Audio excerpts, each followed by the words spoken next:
Welcome, everyone. It's good to see everybody who's here with us tonight, and welcome to everybody out there in cyberspace. It is Thursday, May 12th, 2022, and the Athens-Clarke County Commission and Mayor are gathered here tonight for discussion of the fiscal year 23 budget. And we need to begin with a roll call, so I'm going to turn it over to Clerk Spradlin for that purpose. Davenport, Parker, here, Link, here, Wright, Dennison, Poole, Here. Edwards, Here. Myers, here, Thornton, here, Andy, here. Davenport. All right, thank you, Madam Clerk. First order of business is to conduct public hearing number 1 on the proposed FY23 budget as required by the Taxpayer Bill of Rights, passed by the Georgia General Assembly in 1999. And so in this public hearing opportunity, every respondent will have 3 minutes. And as is our standard protocol, you will see a green light in front of Clerk Spradlin when you may begin speaking. It will turn yellow when you have 30 seconds remaining. And when that 3 minutes has expired, you will see a red light. So if you would like to speak to the commission and staff tonight, by all means, step on up. Don't be shy.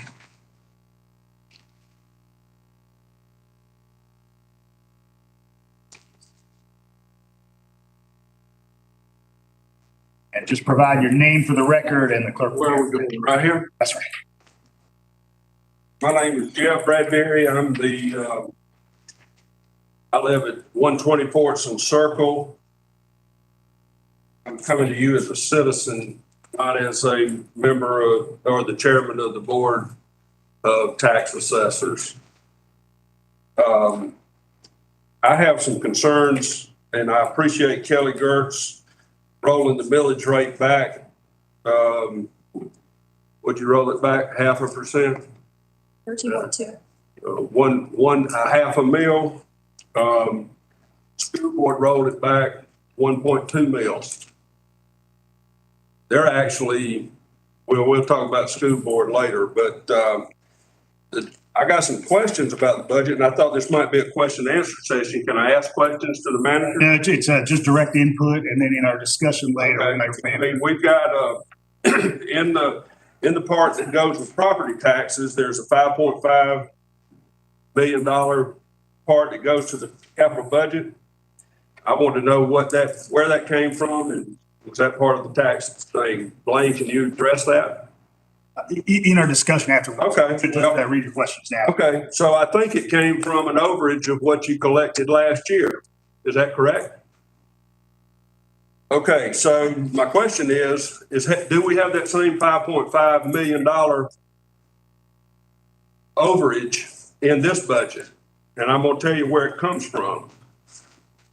In the, y'all budgeted to a 18.9% increase in the property tax digest. Is that correct? I want you to answer all these questions, okay? Is that correct? The actual increase, I've got the consolidation values right here. The actual increase is 20.47%. We approved that 2 weeks ago, and then y'all released your budget the very next day. So I know that 1.5% was not included in your budget. And so all I'm asking for as a citizen is that you roll this millage rate back more than what you've done. When Kelly Gertz came into office, the percentage of the general fund budget was 46%. This is in your own budgets. In your own bill, it's on like page 19, somewhere right in there. Since y'all have been in office, it's increased to 52%. You are killing the homesteaders, the people who actually live here and work here and love Athens. You have increased our taxes, increased our tax burden much more than our fair share. If I own properties as a business, I can pass that through. If I own like Russell, I own properties and my taxes go up, I pass it through to my customers. If I'm a landlord in the name of affordable housing, you people are the ones that have also increased our property taxes. Thank you, Because Chad. landlords are passing that through. Chad, about to 3 the- minutes. Your time's expired. Well, I understand you don't like what I'm saying, but Your 3 minutes. you understand that a landlord, you increase the property taxes, Chad, we got to get on to some other folks. increases rents. I understand you don't like what I'm saying. Chad, you You know, this is something y'all need to understand. nail us any further. Appreciate it. Come on down. Good evening, all. My name is Chris Byrne. I usually give you all my email.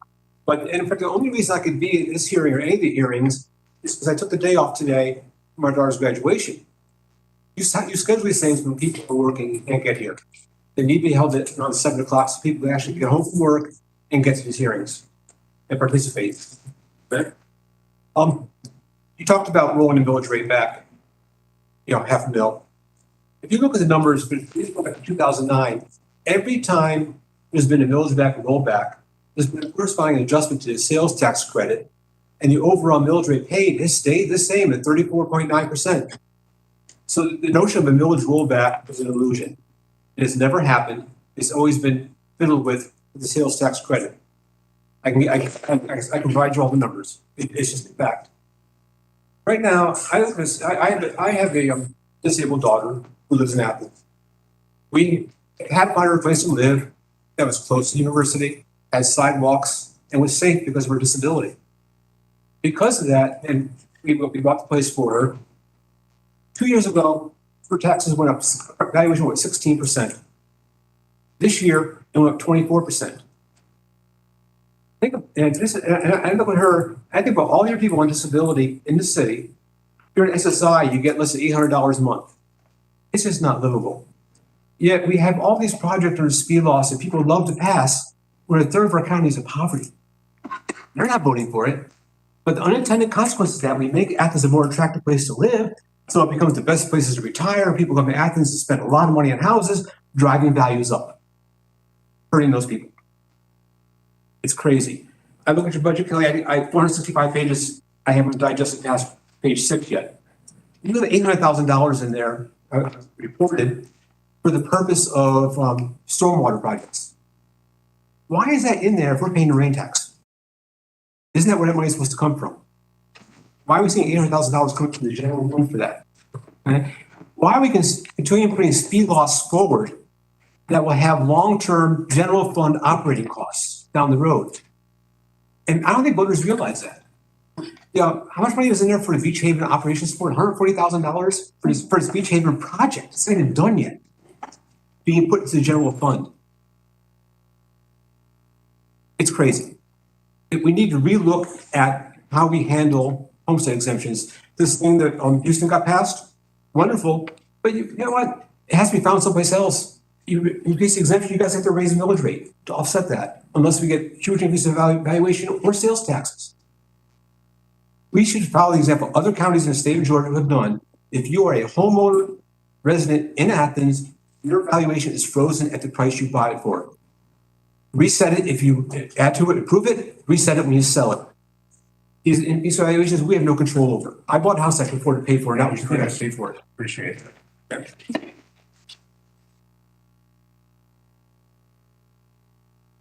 Hard, you want it? Sounds like Prop 13 in California to me. Okay, hi guys, how you doing? Where's the camera? Just speak up, speak. Okay, got it. The FY23 budget proposed by Mayor Gertz rolls back the millage rate to 13.2. This will increase 2022 tax revenues by 12%. Mayor Gertz could roll the millage rate back to the point where there is no increase in property revenue if he so desired to do so. Why won't Mayor Gertz keep property tax revenue close to the same number as last year? In a year of inflation after COVID and with increased restrictive federal environmental policies, our current standard of living is being squeezed. In other words, people are hurting. You know this because you raised your own salaries and are finally raising government employee salaries. This government finds it acceptable to raise property taxes instead of tightening their belt, while expecting residents to pay the difference. There are many things that can be cut from this bloated budget.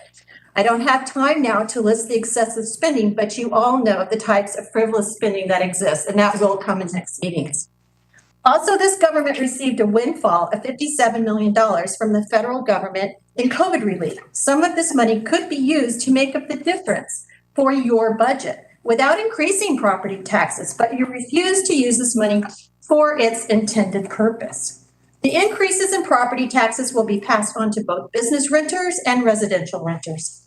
This is antithetical to your desire to create affordable housing. Clarke County has one of the highest median property taxes in the United States. I'm going to repeat that. Clarke County has one of the highest median property taxes in the United States and is ranked 734th out of 3,143 counties. This comes from taxrate.org 2021 resource data. For comparison, the California median tax rate is 0.74% of property value. The Clarke County median tax rate is 0.96% of property value. I never thought I would move from California 10 years ago to Georgia, only to have my property taxes one of the highest rates in the country. I have lived through this in California with Prop 13. I was on the buying end, I've been on the selling end. Prop 13 works great, we can fix this, but this is not the way to do it. Thank you. And for the regular, Susan Montague. Evening. Good evening. I'm Sheila Neely Norman, and I live at 255 Baker Street, Athens. Mayor and Commissioner, I am here this evening representing the low income, the struggling young people who are homeowners, the working poor and retired senior citizens right out here. I'm asking you to put at least a 3-year freeze on your proposed property tax increase. I think it's very inconsiderate and shameful that you will propose another tax increase on property taxes when our taxes were increased last year. You know that the pandemic has caused a crisis in the country. I think it is most inconsiderate when you know that inflation is at an all-time high. Prices on food have almost doubled. So many items, utility bills have increased. The price of gasoline is continuing to go up. And then you have the audacity to give yourselves a raise and want to increase our taxes and expect us to pass the T-scale when you have not been very good stewards of the monies that have come into this county. I guess I'm confused. I was crazy enough to think that you were about what is good for all of the citizens of the Athens community. But we all see that this is not the case. I don't know how you can sleep at night knowing what you have done to so many citizens in this city, and then you just keep on doing undercover stuff and hiding your hands while lying. We know that the millage rate has decreased 0.5, and our home values have increased through the tax assessor's office, which leaves us with an increased property tax for the past 2 years in a row. Mayor Kelly, we know that you have the power to decrease the millage rate more than 0.5% to stabilize our taxes. So I stand here tonight pleading to you to do what is right. We can all see the handwriting on the wall. We want the poor out of this city by whatever means. We know that the east side is the target area for the big takeover because it is prime property, and this will help you accomplish your goals. It saddens my heart to see selfish, heartless people making decisions for our Athens community. As I take my seat, I ask you to please do what is the right thing and vote no on the increase for property taxes. Thank you. Thank you, Ms. Sheila.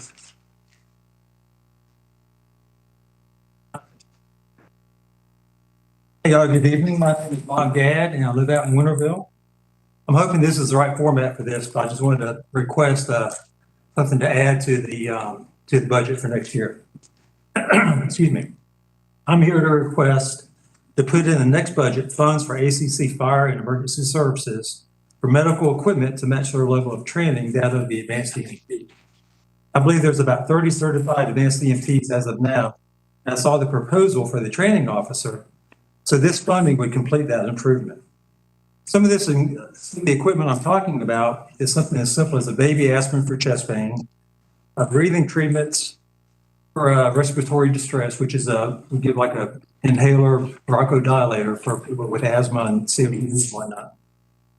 IV dextrose for unconscious diabetics, intramuscular epinephrine for severe allergic reactions, and my favorite are IV fluids to treat trauma victims for shock due to blood loss, to gunshot wounds, and car accidents.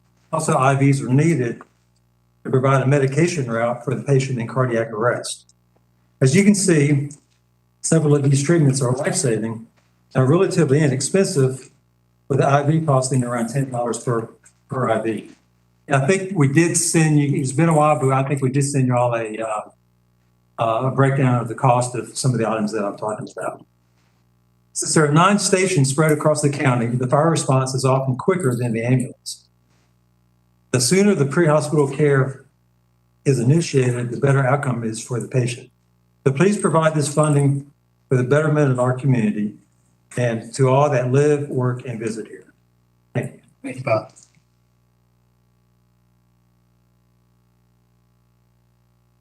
Anyone else tonight?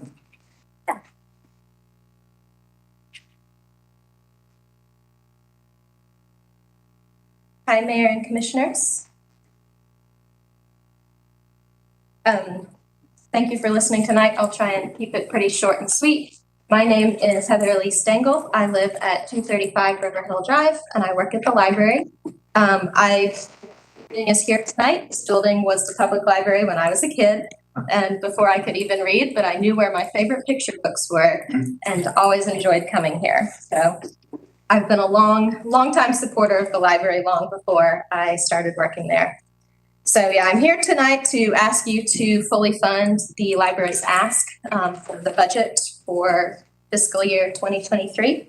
The MIT living wage calculator puts us at $16.28 for a single person to make a living here. And for 2 working adults, it's still $12.49. Housing prices are rising, gas is rising, food costs are rising. Y'all know about all of those issues. I know you're very aware. So there are 8 open positions currently listed on the library website for the Athens-Clarke County libraries. Most of them are going for $10 an hour. And the ones that are wanting a librarian degree, library science master's degree, are going for $15 an hour. That is not enough money to live on in Athens. McDonald's is paying more than that now. I know there's many other places that people could work. The staff at the library works at the library because they want to. And clearly the $10 is not encouraging enough people to come join us. So we're understaffed and really could appreciate your wages. And so I know this is a big request, but I think it makes sense to deal with both raising the minimum and dealing with wage compression at the same time. I don't think putting it off makes much sense. I think we've seen that we don't really know what the future is going to hold. So we might as well take care of this now. Doing it in increments is only going to continue to hurt library staff who've really been putting up with a lot for a while. We have several library staff here. Would y'all like to stand up real quick or raise your hands too if that works? Okay, we got a few folks here tonight. So yeah, if we're really committed to supporting a strong public library, why not just go ahead and do it full force this year? And I know this is more than the other quasi-governmental agencies are getting, but the budget, it looks like most of them are getting what they're asking for. And they also mostly have other sources of funding, whereas the library does not. The state doesn't provide much public library funding at all. We really rely on y'all. So basically we have a big ask this year because we have a big need. Please help the library continue to support the Athens community. We deal with folks who are experiencing homelessness. We deal with folks who have no internet at home. The Housing Authority requires internet, an email address, and internet access to even apply for the waiting list for the Housing Authority houses. So we are here for the whole community. Thank you. Thank you, Heather. Support the Athens community. Yeah, everybody. I didn't get a car and I got here late, so I didn't know that. Yeah, you've got 3 individual minutes. We actually have a petition from library staff. Introduce yourself. I'm Nathan Sheets. I work at the public library. I've been there since 2016. I'm a circulation manager there. We have a petition from Athens-Clarke County Library staff. There's copies for individual people. So yeah, so basically I've worked at the public library since 2016. During that time, there's been 1 wage floor increase in 2017, where we raise most of our employees to $10 an hour. We still have employees that get paid $8 an hour at the public library. I know in my department in circulation, we have shelters that get paid $9 and $9.50. Circulation assistants start at $10 an hour. I'm a manager, my position starts at $12 an hour. Just simply not enough money to live on in Athens. The library is used for all sorts of events, and we use it for everyday readers, an adult literacy class, chess and community, AARP tax assistance, food stamps assistance, voter registration, boys and girls after school programs, mayor debates. I know many of y'all use the library's multipurpose rooms. That's one of the only 3 multipurpose rooms that I know you can use in the county. Vaccine drives. And we're also a day shelter for a lot of the homeless community. Like a lot of shelters kick people out at 6 a.m. and they come to the library and they spend their day there. So the low pay at the library has led to a high turnover. Of all the jobs I've worked in Athens, including restaurants, service industries, there's more turnover at the library than any job I've seen. And there's a reason for that. People can't live on $9, $10 an hour. The library is underfunded by the state, as we know. We weren't included in Brian Kemp's $5,000 state employee salary increase. So our status as an independent agency depends on the county for funding, and it's long overdue. That's it.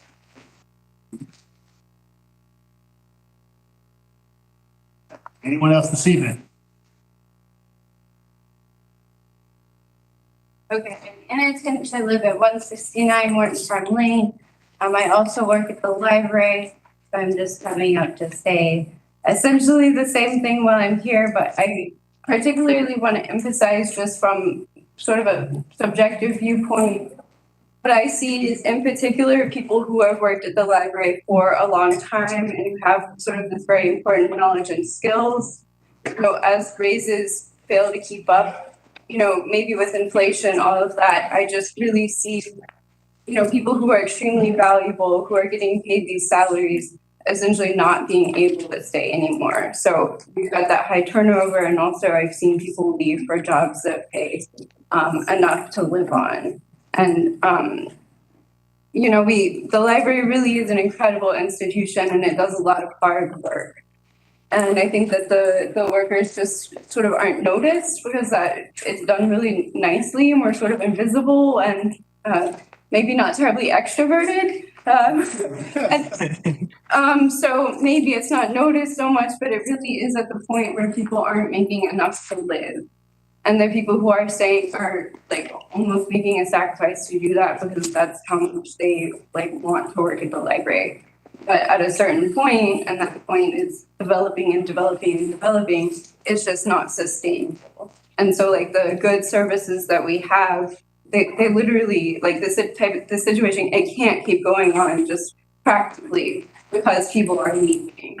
And because the pay can't support like the people that are necessary to have it a good institution. So that's what I've thought. I know that it's really difficult to balance different priorities in making a budget because we also have concerns about, like, I just know it's so complicated, but you know, I support you all and I appreciate listening. So that's all. Thank you. And Anna, let me get your last name for the record. Oh, Lynch. He is in Tom, E-N-C-H. Okay, got it. Thank you. Anyone else? Good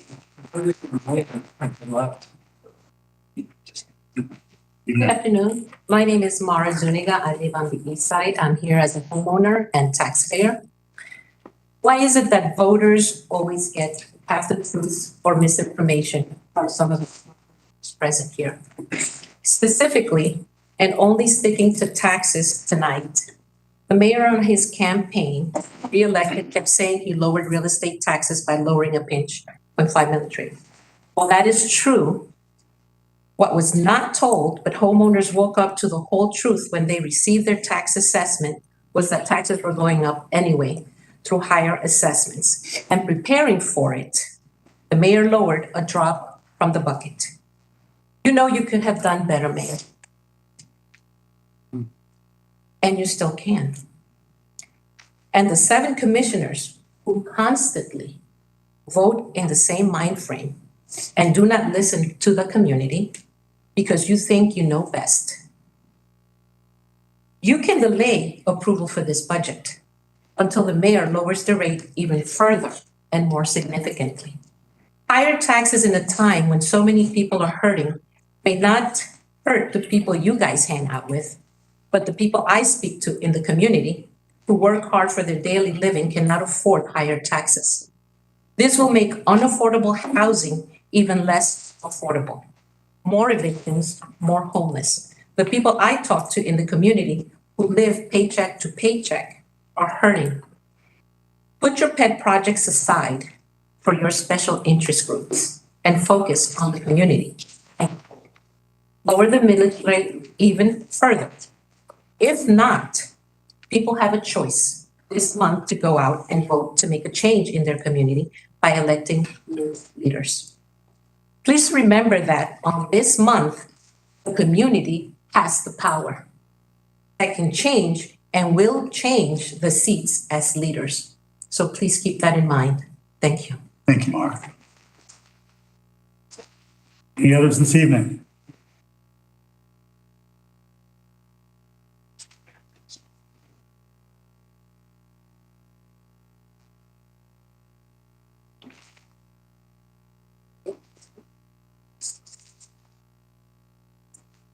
Evening. Good evening. Hey, okay, my name is Shannon Cestis, and this is my husband, Walter McGuire. And we have property at 240 Helicon Springs Road. My husband is a Vietnam veteran, and this is I came upon this property in our marriage, so I've been really helping him keep up the taxes and stuff on it. And I got my assessment the other day. So we've been usually paying like $365 a year. We have 2 plots or tracts of land on Helicon Springs Road, and it's like a little over 1.5 acres. It's almost 2 acres. Yeah, almost 2 acres. And so when we first got married, we were approved for a really nice modular home. It was like $180,000. And we were approved for the home. We got everything set up that we needed. And when we went downtown to get our approval to move our modular home out there, we were told that it had been rezoned and we were no longer able to put modular home on our property. And it was really devastating to us. And now, but we've been keeping the taxes up on the property. And like now that the taxes are going up on it, it's really a little more devastating for us. I mean, we are working now, like trying to get our credit and stuff together to get approved for an actual like home to be built from the ground. But, we just want to be able to live there. And we don't recall being notified about the rezoning, but like I said, we're keeping up on the taxes. We want to live there. We're citizens of, we live in Oconee right now, but our property is here in Athens. And we just we don't think it's fair that we have to continue to pay higher taxes on our property and not even be able to live there. We're like abiding by all the rules that, the city has for our property, our land, but also because of the city and their rules, we can't live there. Like, even though we were approved for a certain home, we can't live on our own property. And it's just being harder now. And also having to pay more on the taxes and stuff, I think it'll slow us down even more. Cause I just paid them the other day and I had someone interpret the assessment sheet for me and they told me what it meant. They told me that the value of the property did increase, but with that, it would increase the taxes also. So we don't feel like we don't think that big increase is a lot. We'll be going from paying $365 to almost $300. I mean, no, $600.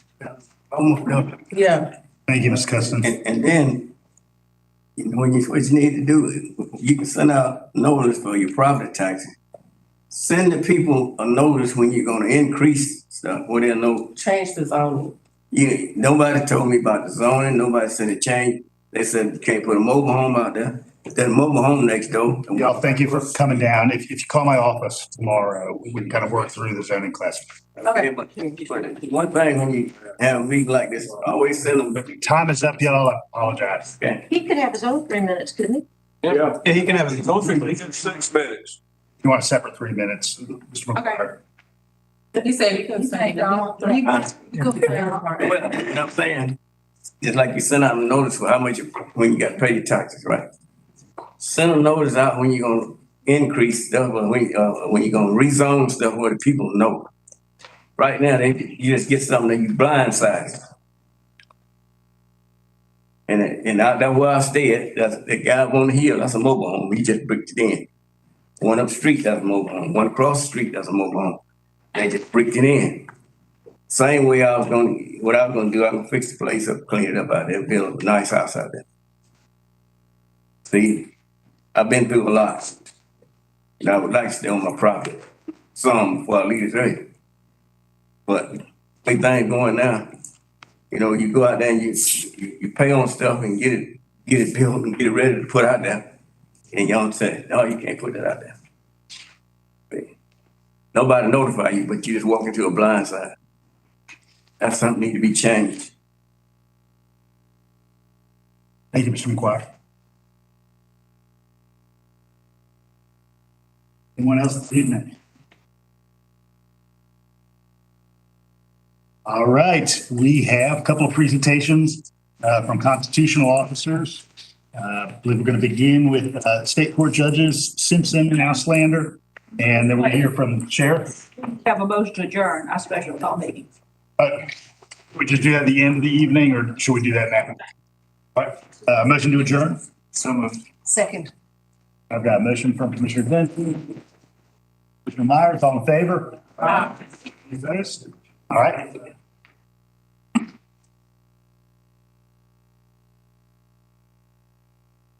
Judge Auslander, Judge Simpson. Good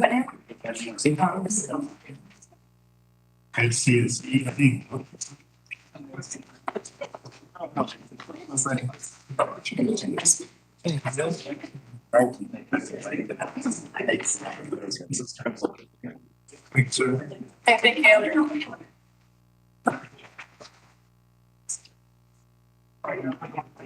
just didn't remember this one.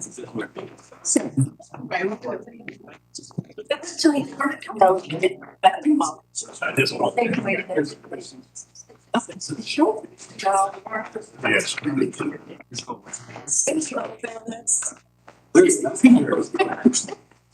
All right, thank you all for coming down. We appreciate it. Hope you're doing well. Made it through Thursday. All right.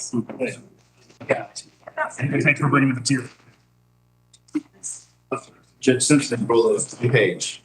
Same paper, one page. It's got it on one page. Okay, doing good. All right, everybody ready? Thank you. Thank y'all so much for giving us this opportunity to appear before you and request approval for a second attorney for state court. When Judge Auslander and I presented this request to the mayor, we were so certain that it was a needed position that perhaps we did not provide as much information as we should have in support of that request. And again, thank y'all for giving us this opportunity to come with you, give you some additional information. The handout that you've been given on the front summarizes the history, our current situation, the comparison with Superior Court, and then our request. And then the back of the handout has a summary of what a staff attorney does, because a lot of people don't know what a staff attorney does. So I appreciate very much. I'm sorry. Yeah. You know what? Folks in the audience could just listen, please. Appreciate it. We have a presentation now, so don't listen. With them facing that direction, we can't. I know, but if everybody could stay silent in the back, I appreciate that. Thank you. That'll help. I can speak up. All right. So, on the back is a summary of the staff attorney's duties because probably some of you are not very familiar with what a staff attorney does. This request for an additional position coincides with my decision to retire at the end of this year. This will be my last year as the state court judge, and the new judge who takes office in 2023 will need the support of a staff attorney. And again, thank y'all so much for letting us come to you tonight with this request. And I want to thank you too. I've worked this is my 20th year working for the county. And the one thing that I can say is that all of those years, I felt very supported by this commission, mayor, the manager, and all the staff. And I know that each of the commissioners has different priorities as far as what they're getting from their voters. But one thing that they've always been prioritizing is our citizens and county employees, which we greatly appreciate. You've always advocated for fair compensation, fair classification, and making sure our employees were fairly treated. And I think that what we are asking here is in alignment with that. And the reason I say that is that the model for a judge's office, and obviously we're serving the citizens of the county just as you are, is that there's one judge, one administrative assistant, and one staff attorney. And we have 4 Superior Court judges that serve this county, and each of those Superior Court judges are properly funded and staffed in that manner. We have just one of the statistics we brought here is we brought a comparison of Superior Court and the number of cases filed. And that's across 2 counties for Superior Court. So they have more cases over 2 counties with 4 judges and the amount of cases filed here in state court. But if you divide that up per the staff attorney, they average about 1,000 cases per staff attorney. And based upon the volume of cases we have in state court, and they're the same type of civil cases, even though the criminal cases are misdemeanors, they have very similar issues. We have one staff attorney for over 2,600 cases. And so you can see if we were equally staffed, the numbers would be comparable, but they're not. And so based on that, Judge Simpson inherited one staff attorney when she became chief judge, and I came on. So that was all she knew, and that was all I knew. And so we've made it work by basically Judge Simpson and I and the staff attorney, the 3 of us doing the work of 4 people. So our staff attorney does more work than the average staff attorney, as you can tell. And then each Judge Simpson and I do a lot more work than the average judge. And not that none of us are complaining about the amount of work, but it's gotten to a point that we're not able to continue to sustain that. And having a new judge come on, they'll need the support of a full-time person dedicated to them, which is the model. And so that our mistake was just not asking for this sooner. And I apologize for that. And it was when Judge Simpson announced her retirement that we decided, okay, we actually need to correct this now before the new person comes in. And so, Mayor, we did not do a good job of presenting this to you or laying out kind of the model and the facts. At the time, we also asked for a staff attorney for a full year. And we're not here today asking for that because I recognize you have a lot of priorities. Obviously, we've heard there's a lot of citizens want you to do a lot of different things. So we know it's difficult to find money in the budget. So we have 3 different requests that we wanted to propose to you. Obviously, there's the request that we would ask you to go with. And then we have 2 alternatives because this position really is mission critical to us serving the citizens. So our first request is just fund the full-time position for 1/2 of the year, which is 1/2 of the original request, which is $38,500.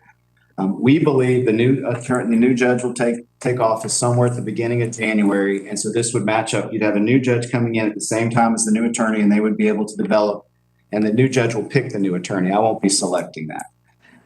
Our alternative, if there's not the funds available, and I understand that this is a difficult budget year as everyone is. And I've heard not only the citizens here, but all the other folks that are coming before you with their requests, is if the $38,500 is not there, then fund it for 1/4 of the year. And I understand from talking with finance that that's unusual, but it's not impossible. And it's something that you could decide if you wanted to fund 1/4 of a position, which would basically be $19,250.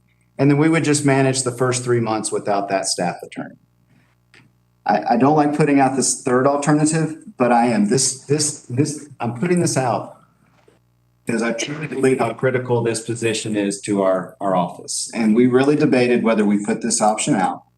I don't put it out because I want you to select it, but if it needs to be selected, it's the one that we need to go with. And Mayor Gertz was looked at our budget, He's a great supporter of our treatment courts.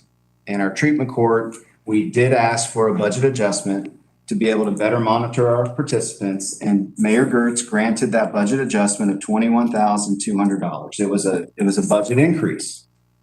It's in, if you look at our highlight page, I've highlighted it's here.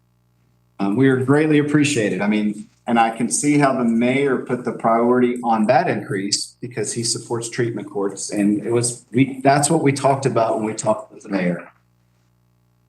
But we would be willing, I mean, I know you guys make the decision, but to say, if you have to take that away to fund the quarter position, so it doesn't prevent you from doing other things, that would still be a way that we could serve our citizens starting in March. Now, we don't want to do that, but I wanted to tell you that we wanted to put that out there. Yes. Yes, so your honest request for state court would be, I'm sorry, can we ask? No, go ahead. Yes, sir. So your honest fund request is 77,000 for a full year. But today, because of budget issues, I'm actually reducing that today. We don't want the 77. We just want the 38,500 because of the new taking the office. When you put together the request, you put together a full-time request. That position would start January 1. So the county will only be funding till January to June. Correct. But from July to December, what will happen? We will still operate without a second staff attorney. But you need that staff attorney. We do need that staff attorney. The reason we wouldn't ask for that, Commissioner, is because it really, the new judge needs to hire that person because they would need to be working with it. So it would be difficult for us to hire an attorney for that judge, if that makes sense. It's just a clean joint transition. Yeah. We would love to have it, but it would not be fair to the next person. Well, that makes sense. All right. Thank you. Chelsea, Novita. Yeah, I appreciate this presentation and I appreciated speaking with you before this meeting with Auslander. I support the half a year. I think it makes a lot of sense. We have a new judge coming in and it makes sense for them to have the support. I think starting with a half a year is reasonable for those purposes as well as an amount that we can fit in. So 38,500 to get that position established with the amount of money that we know we have available to us with the fund balance makes a lot of sense to me. Thank you. I would not want to take away from the treatment court at all. Thank you. Not want to do that. And if we're able to do 38,000, and that would be that half year, we'll be right around the rebudgeting time again for the next year. So there is opportunity to pick it up and continue. It might be a gap in there, I'm not sure, but there would probably be definitely an opportunity for the new judge and recommendations. And if it was funded for half year beginning January, what we'd anticipate is continuity into the following fiscal year, 2024. So that to me would be, really, but I definitely would not want to phase out the treatment courts at all.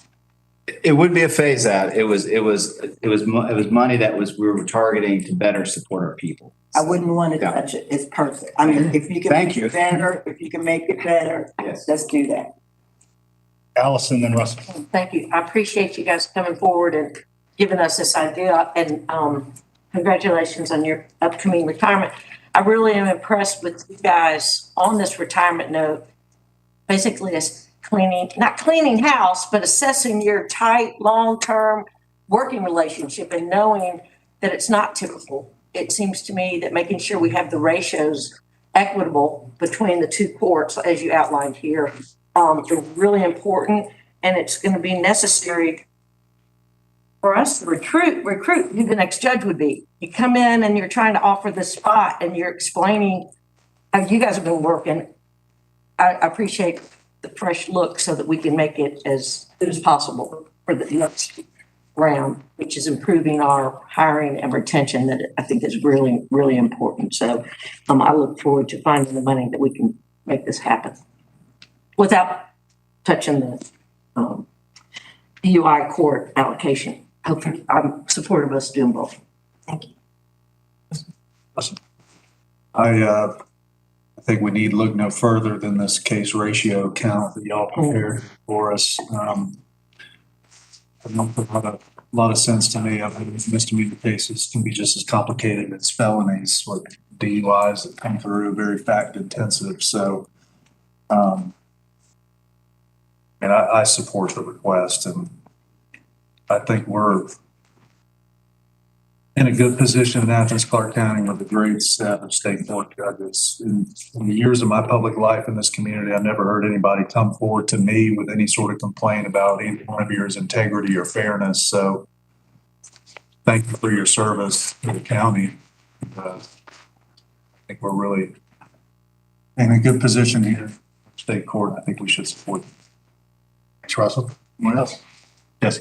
Yeah, I just wanted to add, we get a lot of critiques of the budget being bloated and full of unnecessary allocations. And I think the work you all have done is a testament to the way this government operates, and certainly the way you've operated your offices, that you've operated with one staff attorney to share between two judges when that's far outside the norm. And you've done that for a very long time. I think that's a testament to y'all as fiscal stewards and just your work ethic as judges. So I don't think we can overstate enough as you're leaving, Judge Simpson's last time we get to talk with you, how incredible it's been that you've made this work. The other thing I want to thank you all for is that your court has been a leader in seeking different ways of approaching courts in general to reduce incarceration and recidivism. Now, I'll probably be the first one on this side of the room to say I still think there's a lot more we need to do, and I'm excited to do that. And I really appreciate the interactions we've had to date to work in that regard.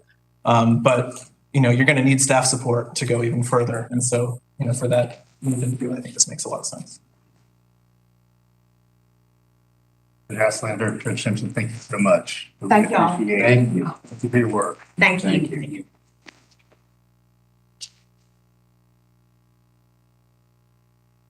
And Sheriff John Q. Williams is with us as well. Sheriff, thanks for coming out. Good night.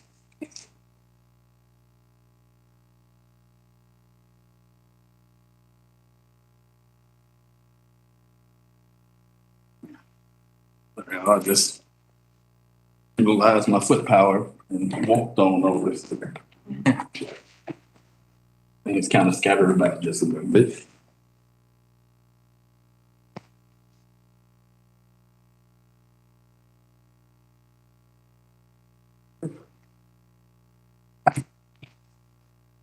Good to see you, Sheriff. Floor is yours. All right, Mr. Mayor, Manager Williams, Commissioners, thank y'all for this opportunity. And again, a lot of times people come forward to complain, but I do want to start this off by saying thank you.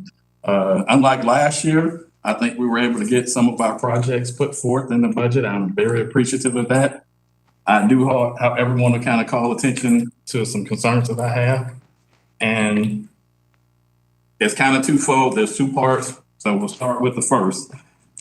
We have, with our staffing numbers, a consistent need for mandatory overtime. Some of these numbers here, we requested an increase in our allotted overtime budgets. That was entirely denied. And then, and y'all can tell me if I'm looking at this wrong, apparently there are some staffing positions, so we have 54 vacant. So ultimately that's almost 2 million that's not being funded directly in our budget. With that said, if we look at years past, including this year, by December, we'll be broke. We won't have any money because of overtime. Historically, we've only been able to make it through the budget year because we've had salary savings. If we don't have that salary savings, we won't be able to pay people this overtime. That's a major concern with us because already just the number of hours of overtime our people work is ridiculous. And to not be able to compensate them for that, kind of think we might not have the number of people that we have even now if we continue on this path. Just to give you this number to date, as the July and April numbers, it's not even factoring in that we've rolled over to May. We spent $1,142,226.23 on overtime. The total amount budgeted or allocated for overtime fiscal year fall from 22 is $362,824. That places us, Sheriff's Office, over budget by $1,059,437.23. Using the average monthly overtime cost of $142,226.12, the predicted fiscal year 22 overtime costs will total $1,706,713.48. That exceeds the budget by $1,343,889.48, more than 3.7 times the budgeted amount. The total budgeted amount for FY23 is the same as FY22. As of May 2nd, CCSO currently has 140 employees, allocated strength of 194, which leaves us 54 short on staff. The good thing is we've managed to get our non-civilian positions, records clerks, control room operators, administrative staff full. We're at full capacity. All of these openings that we have, the 54, will be either a detention officer or deputy or above. And we've made some changes this year, and we've had to play with these numbers a little bit. The staffing levels in the jail are down, but we've gotten creative with it. We've been able to make some civilian spots be able to do some things that normally we had deputies doing. So we're trying to be good stewards of that money. With that said, that places us about 74% staffing. And with the FY23 full-time budget, we will not have funds to reach full strength should that happen. I can understand some of the reasons why we're there, but this is what I wanted to bring forth. We cannot survive with this budget because when we fall behind, we're just going to be coming back saying, hey, we need more money, we need more money.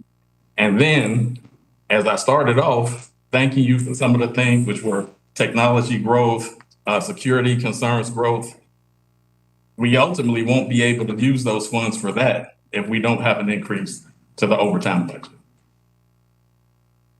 That's that part of the presentation. I do have some other things that I wanted to talk about. Does anybody have questions about that? Do you have a handout? I do not. I can send you something. I can email you.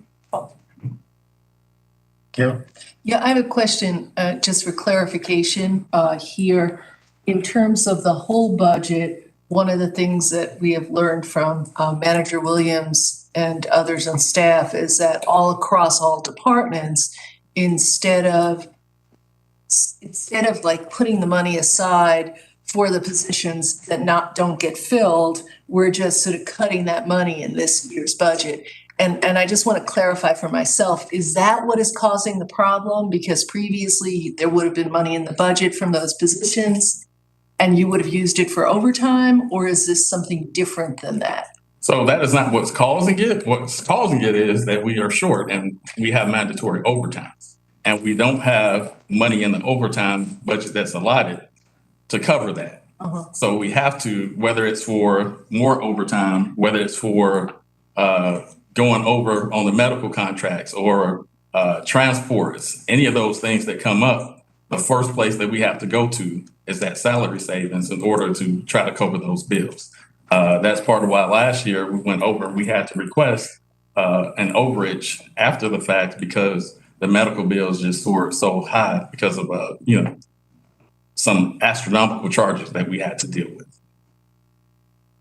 Thank you. Right question. Yeah, so your budget ask is to fix the mandatory overtime, but your budget ask is 1.3 million additional.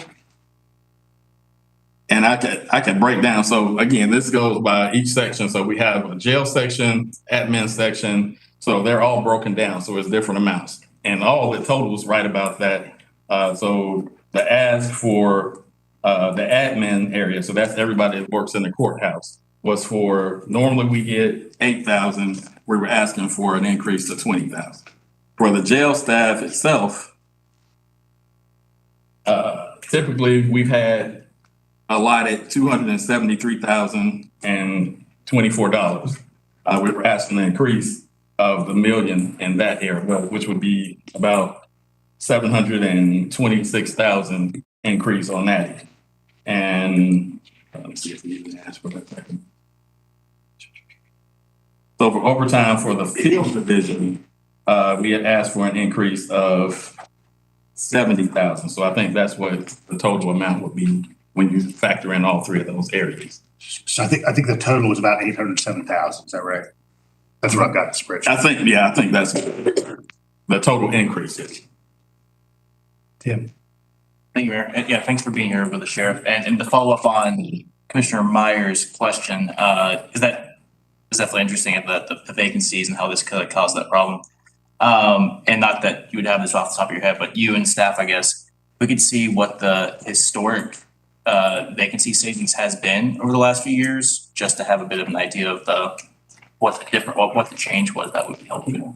So again, and I may be off by 2 or 3 numbers, but since I've been there, when I took office, we were short about 44 positions. This time last year, we were short about 51. At this point, we're short 54. Prior to that, it was anywhere between 40 and 50 vacancies over the last 2-3 years consistent. And just to clarify, because it's kind of hard to follow along with all the numbers with any visual aids or, printed information. So those quote unquote savings on staffing are then going over to overtime pay, which is still exceeding the amount of money that you all would. And the overtime pay is still exceeding the amount of money allotted for staffing.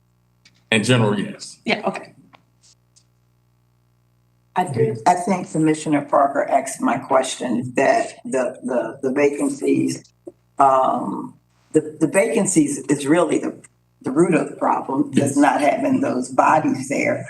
But the overtime has exceeded what, I got it. Yeah. Thank you. And, just for example, we have some folks that have been moved to lower positions. We have lieutenants that are making what captains would be making. And then when they also have to get overtime, that time and a half is just, it's a ginormous amount, just so to speak. So it's a constant hit. And we can't just say, oh, well, only people with this rank are allowed to work overtime, because that's an equity issue as well. And so that just brings us to kind of like my second thing that I wanted to just bring up here. I know I've talked to the mayor and the manager at separate times, and we're a year into having a significant disparity between the police department's pay and the sheriff's office pay. I'm never all about looking at what is on somebody else's plate. And I want everybody to know this is not about looking in somebody else's pockets. This is about what's fair across the board. I understand there are concerns about the market value, but I think there's been an unfair equity issue brought up when you don't factor in that the Clarke County Police Department and the Sheriff's Office have the same exact pool of applicants. We're both law enforcement. It doesn't make either of our jobs more or less or harder. But with that not being a factor in this pay study, my people feel like they are being devalued, that they are not equitable, that they are not looked at as the same employees. So being under the HR system, which a lot of sheriff's offices aren't, has been a negative for the Clarke County Sheriff's Office. We have people who feel that they are devalued, that the police department is the big brother, and we're little brothers. And quite frankly, they feel like they're getting kicked in the nuts. They feel like they're getting Rochambeau. And I can't go for that. I've done it a year, and we're hemorrhaging people. We need pay that is on par with what the other law enforcement agency is. And by the Constitution, every county is required to have a sheriff's office. And I want the sheriff's office to be back at the forefront. I have much love for the police department. I don't feel that the sheriff's office is valued here. And I would call upon you all to right this wrong and get our people, because that's the only way that we're going to have fair footing. And people may go to PD. People don't like working for the jail. But inherently, if they can go next door, not have to work at the jail and make $7,000 to $8,000 coming in the door, what choice would you make?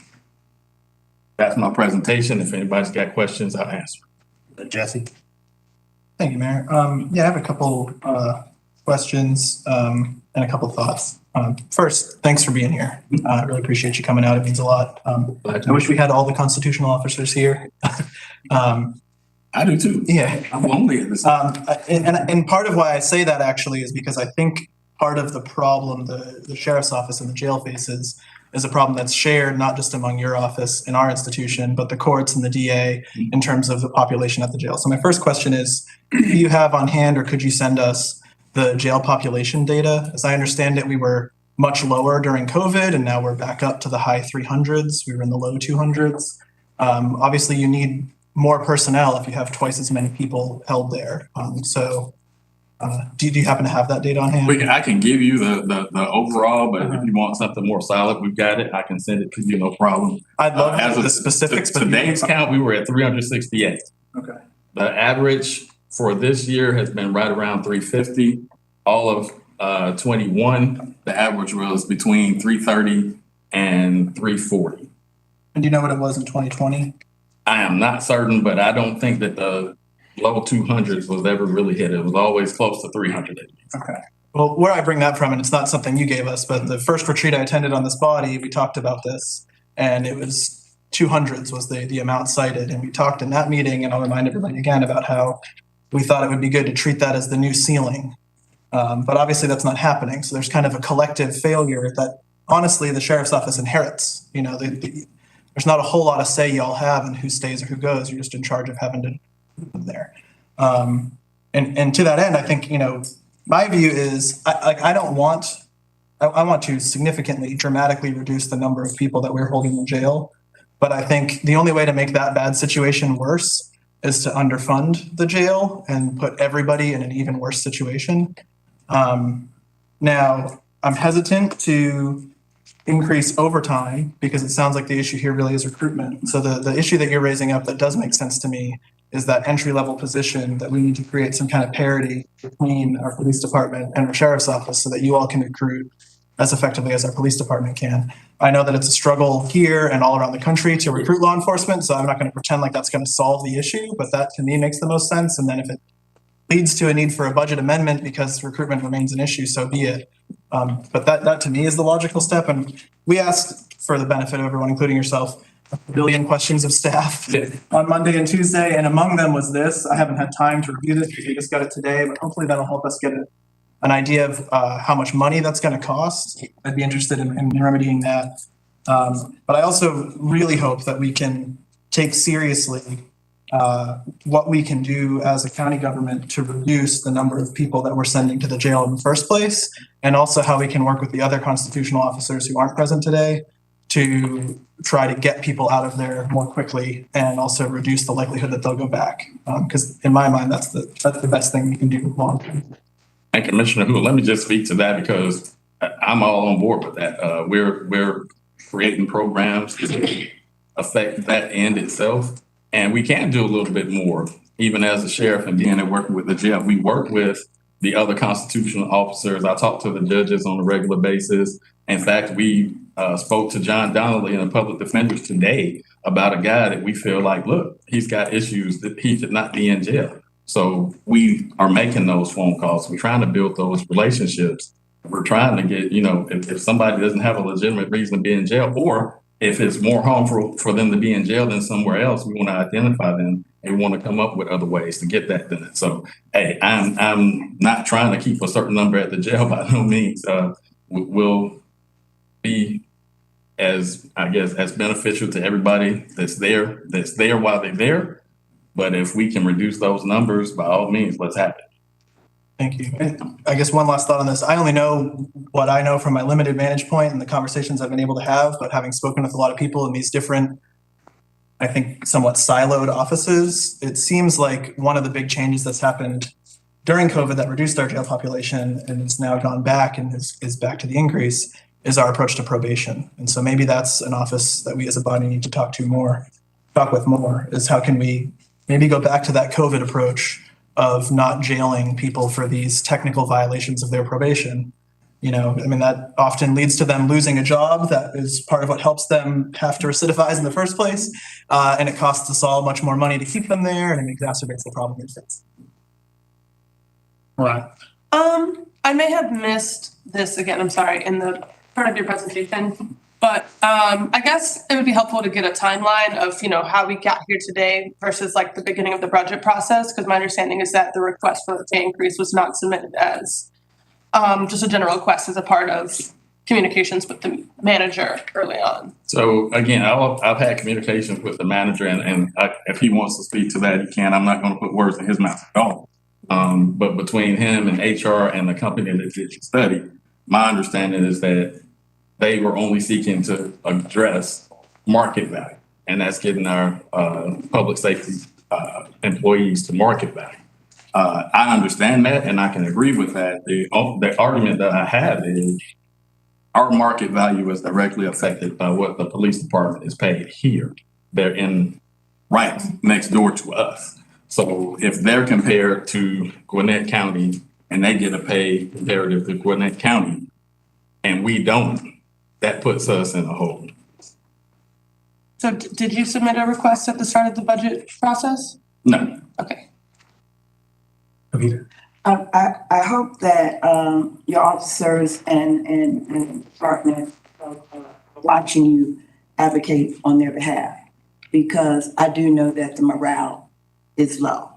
And when people don't know the process, the only person that they blame is the person that's close to them. Yes. So I hope that your staff is watching you advocate, because you're right. They're comparing the police and the sheriff's department. And I think the question I asked Andrew Blaine at our last meeting, if he could explain if there was a difference in how we are compensating or looking pay with the sheriff's and department and the police department, because that would be helpful. It'd be helpful for me, especially. Is there some magic formula that separates the two? There is. The study that was conducted, the original way that 23 years ago that on the old pay plan was that there was parity at the entry level for public safety. So starting out, same thing, and then it just sort of went through there. Every public safety department has a different rank structure. And that's where we were hearing that there were some concerns of inequity between some of our public safety agencies and peer institutions that were hiring away some of the folks that we had because they had higher pay. And so, and this was prior to the sheriff taking office. We worked with the previous sheriff and public safety chiefs. And their idea was we needed a step and grade plan. And that at the time, and before our DA and our sheriff were here, the idea was, however it shook out, we were going to go from parity to market. So whatever the peer agencies were paying, that's what it would be based on. And so the methodology of the study done by the outside group was to look at some benchmarking, comparing what the pay rates were for institutions. And I understand what the sheriff said, and he said it to me before. You know, he sees that the police department is a competitor for talent. You know, we were looking at other outside agencies, but close to home for him, that is an issue. But every job, every position that we have has a job description. And it's based on knowledge, skills, abilities, responsibilities. And those are in a pay and classification system across the organization, you know, put into certain grades and steps, and there's separation. So people are paid differently for the job that they perform based on the type of job that they perform. So in that case, and based on the external equity market piece, there is a difference between the police pay and the sheriff pay. There is an attachment in what was just mailed out today. You haven't had a chance to see it. And it shows sort of how entry level and mid level of various ranks within the police department compared to the sheriff's office. So if you want to look at that, we can certainly talk more about that. But that's the basic premise behind it. So is there, and so as we're going through this, the budget process, what authority or what powers do we have as commissioners to address the root of the problem? And I do think that I do agree with Commissioner Poole about the problem is making sure we get bodies in there instead of overtime. But we know that might take a minute. So I guess I'll think about it some more, because I know even if we say we want to target bodies, physical bodies, we're still going to have to do something as we go through this recruitment process. So I definitely hear you. I think we all hear you. I know we all hear you. But it's a disparity, I think, that we can address given the right information. I don't know how much we can do if you're going by market or parity or whatever. So I don't know how much we can do if you're saying that we're going by the market survey. And I've got, the sheriff had one good idea he put forth, and that was increasing the hiring incentive. So we had a $3,000, get somebody to accept the job, and he asked for $6,000. And we agreed to that as a stopgap measure to try and entice folks to come into what is a difficult set of positions, no doubt. So I appreciate you bringing that forward for your folks. And, we felt like that was appropriate. We continue to look for things like that, but we may need to have a broader discussion about the methodology behind that pay and classification system, because you can revisit it and we could re-up the benchmarks, and we may increase, based on, because, and I'll say in the current mayor's proposed budget, there's a significant increase for all employees with respect to a market increase. So, and that's going on everywhere. Everybody is putting more funds on the table. So no doubt if we were to go back to external benchmarking, we're going to find higher numbers. So you do that, and perhaps there's increases based on peer institutions, but the methodology remains the same.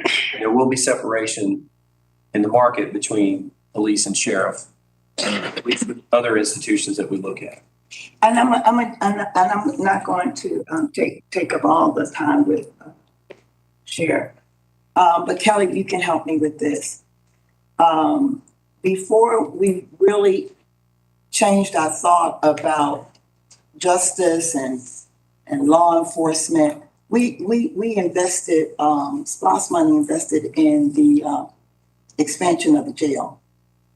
What year was that? So that was approved as part of the 2010 SPLOST program. It took a couple of years of design, so it came online 2014 or thereabouts. And there were a couple of phases of sort of preliminary renovation before really what was a massive rebuilding, of what had been, I think in everybody's estimation, sort of a inhumane building, really just given its deterioration over time. So my next question is, what is the capacity what is the population capacity of the jail now? So it's increased. The exact number is a little bit over 700 that we could have. We have 2 units entirely that we don't use at all. So the way it's constructed and the areas we're using it, we're trying to shift some focus as well. A little bit over 400. If we have, like today, we had 368. If we had 30 more, we'd have to look at opening up another area. So actually, there's a part of the jail that is not being used. Yes. Carol? Yeah, I'm looking at these pay rates and the difference between when it comes down, it's significant. You look at police lieutenant starting salary, 65,000. What did we just say? That was police lieutenant, sheriff's lieutenant, 57,000. I understand the market study that was done. One thing I don't understand that perhaps the manager's office is, I know there's a comparison to other communities, and that's kind of what we did. But in terms of a comparison of the duties of what's expected of the people in the police department and the skills and experience, that's the part I'm a little fuzzy on. But what we didn't get, just to clarify, is we don't have any analysis of the finances of what would have been needed to get more parity, and that wasn't put forth. So it does put us at those of us who might be interested in addressing that at in a difficult position, because we can't even, we don't even know what those numbers are there. And I respect that, but honestly, what I've been told is that was not the scope of it. So there was no effort put into what that difference looked like. And there was a outside company that did this, and I could not personally go back and do that study but about my own company. I meant just in this budget cycle request on that. So, but going forward, we could try. I'm open to that, but this is also what I would say. I think a big deal is made about the differences between the police department and sheriff's office here. Well, again, the sheriff is required by Constitution. You have to have a sheriff's office. And historically, what happened is I signed an agreement that says, hey, police department, you'll do these duties. That's our agreement. So it's not that the sheriff's office can't do these things.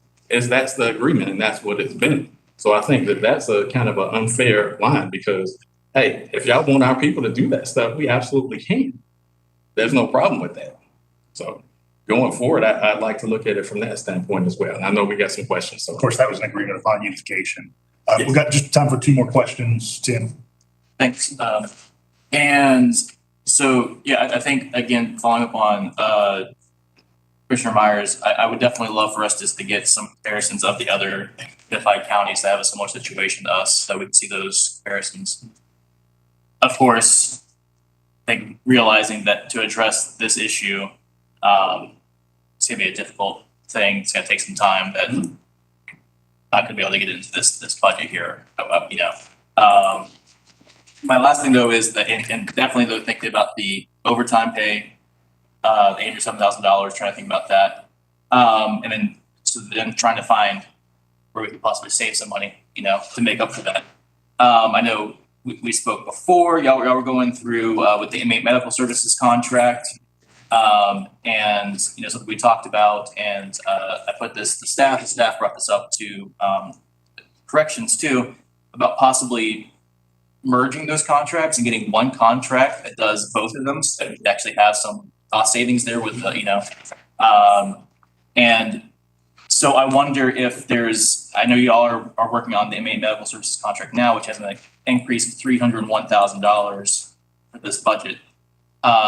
Is there a way that we could structure that contract that we could renegotiate and say next year that we could actually try to get some of those cost savings by merging together somehow? So, and typically with the medical contract in particular, it's usually worded as such as once it's approved, there's an option to renew it like each year or after 2 years or whatever it is. So I think that would give us a window with which to try to renegotiate that. And of course, if we can make it work, especially if it saves the county money, yeah. And if it gets us better service in both places, absolutely. There's a lot of moving pieces. We have to get the warden on board and have to get a lot of communication going there. I don't know what the status of their contract is, but absolutely willing to bring that to the table. Yeah, well, when we asked the question to staff, it sounded like the warden's definitely open to think about it too. Because like you said, not only can we get savings there, but I know there's some things that you would want to expand in that contract. They're costly, but if we're expanding them for both things, again, maybe we could give us coverage. And if some reason there was less staffing at one place, the other one was good for that night, we could bring some of those over back and forth. So I see a lot of benefits to that. And I wonder if we could do a similar thing even with the phone contract, some of those other contracts that we have to do. We've looked at that. Our view on the Axon is, in future contracts, we could go in with the PD and get some of those things done. Absolutely. Yeah, fantastic. Thank Software, all those things I think would be cheaper if we're all on the same plan. Agreed. All right. Thank you, Sheriff. Bessie. Thank you, Mayor. For the benefit of what I assume will be a number of people watching in the future, currently watching about the sheriff's office. I know another thing that's been talked about a lot in the community is lateral transfers. And as I understand it, correct me if I'm wrong, Manager Williams or Sheriff Williams, the lateral transfer situation has been remedied, right? That y'all are able to transfer. We're just implemented that change, so it's real time. Yes. Yes. So I'm just also glad that that's another thing that's been addressed. And that's helpful. I acknowledge that's a big step. And I want to thank you for the tour. And you took a lot of time, and so did your staff. To about half of my colleagues, we toured the jail. I really appreciate that. I also want to make clear, I understand it's a facility that you've inherited, but I find that place extremely depressing. And if anyone has not had a chance to tour it, or has had the misfortune of maybe touring it, forced to, there is a real lack of amenities there for a place that's designed to be, residential. We talk about it being a place for people to learn from their mistakes and do better. There's just not much there in the way of amenities. For example, the only outdoor space. Were you looking for? Yeah. So okay. Yeah. I guess my question here, because I'm assuming based on our tour, I don't want to put words in your mouth, that you'd like to see some of those amenities improved too. That would require obviously an investment. Would you be willing to have a work session with us at a future date to discuss maybe some of those amenities on site, and then also maybe the health contract at the same time? Yes, to discuss, but also, the word amenities means a lot of things to a lot of people. So when you think amenities, I think like what you get when you go to a hotel. And as far as like bathrooms, we have 362 bathrooms for usually less than 400 people. So I think that that's okay. So there are some things that clearly we do have more than enough. The things that we provide, the toiletries, all those things, they're there.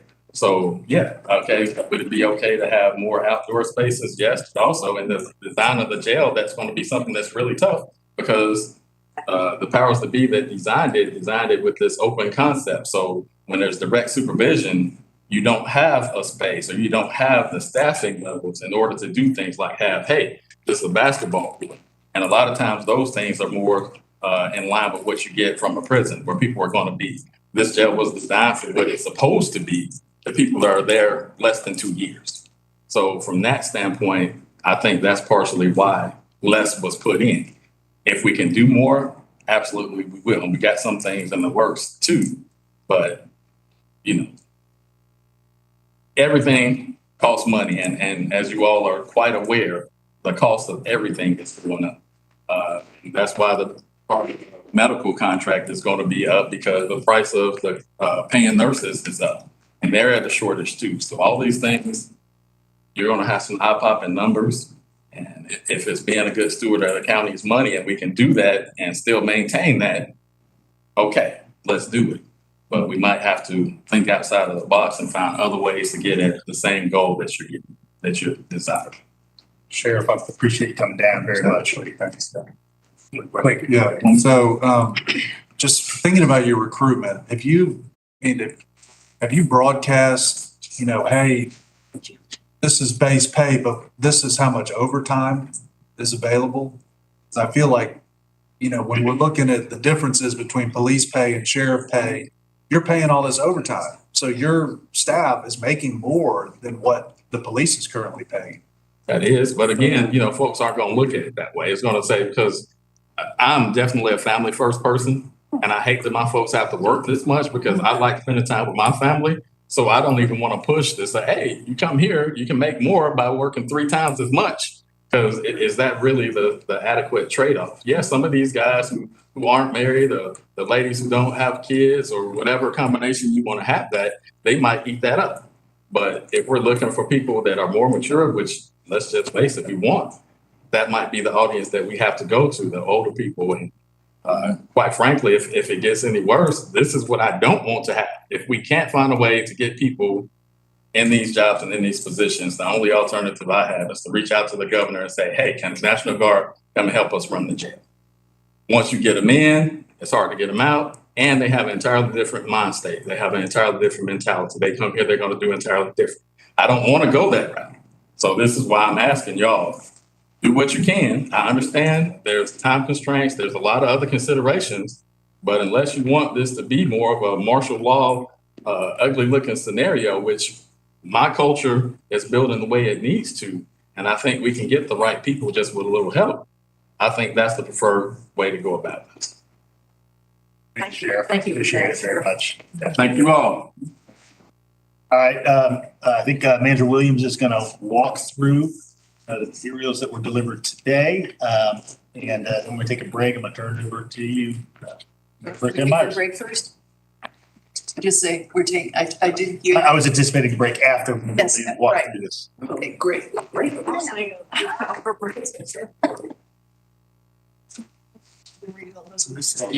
Question.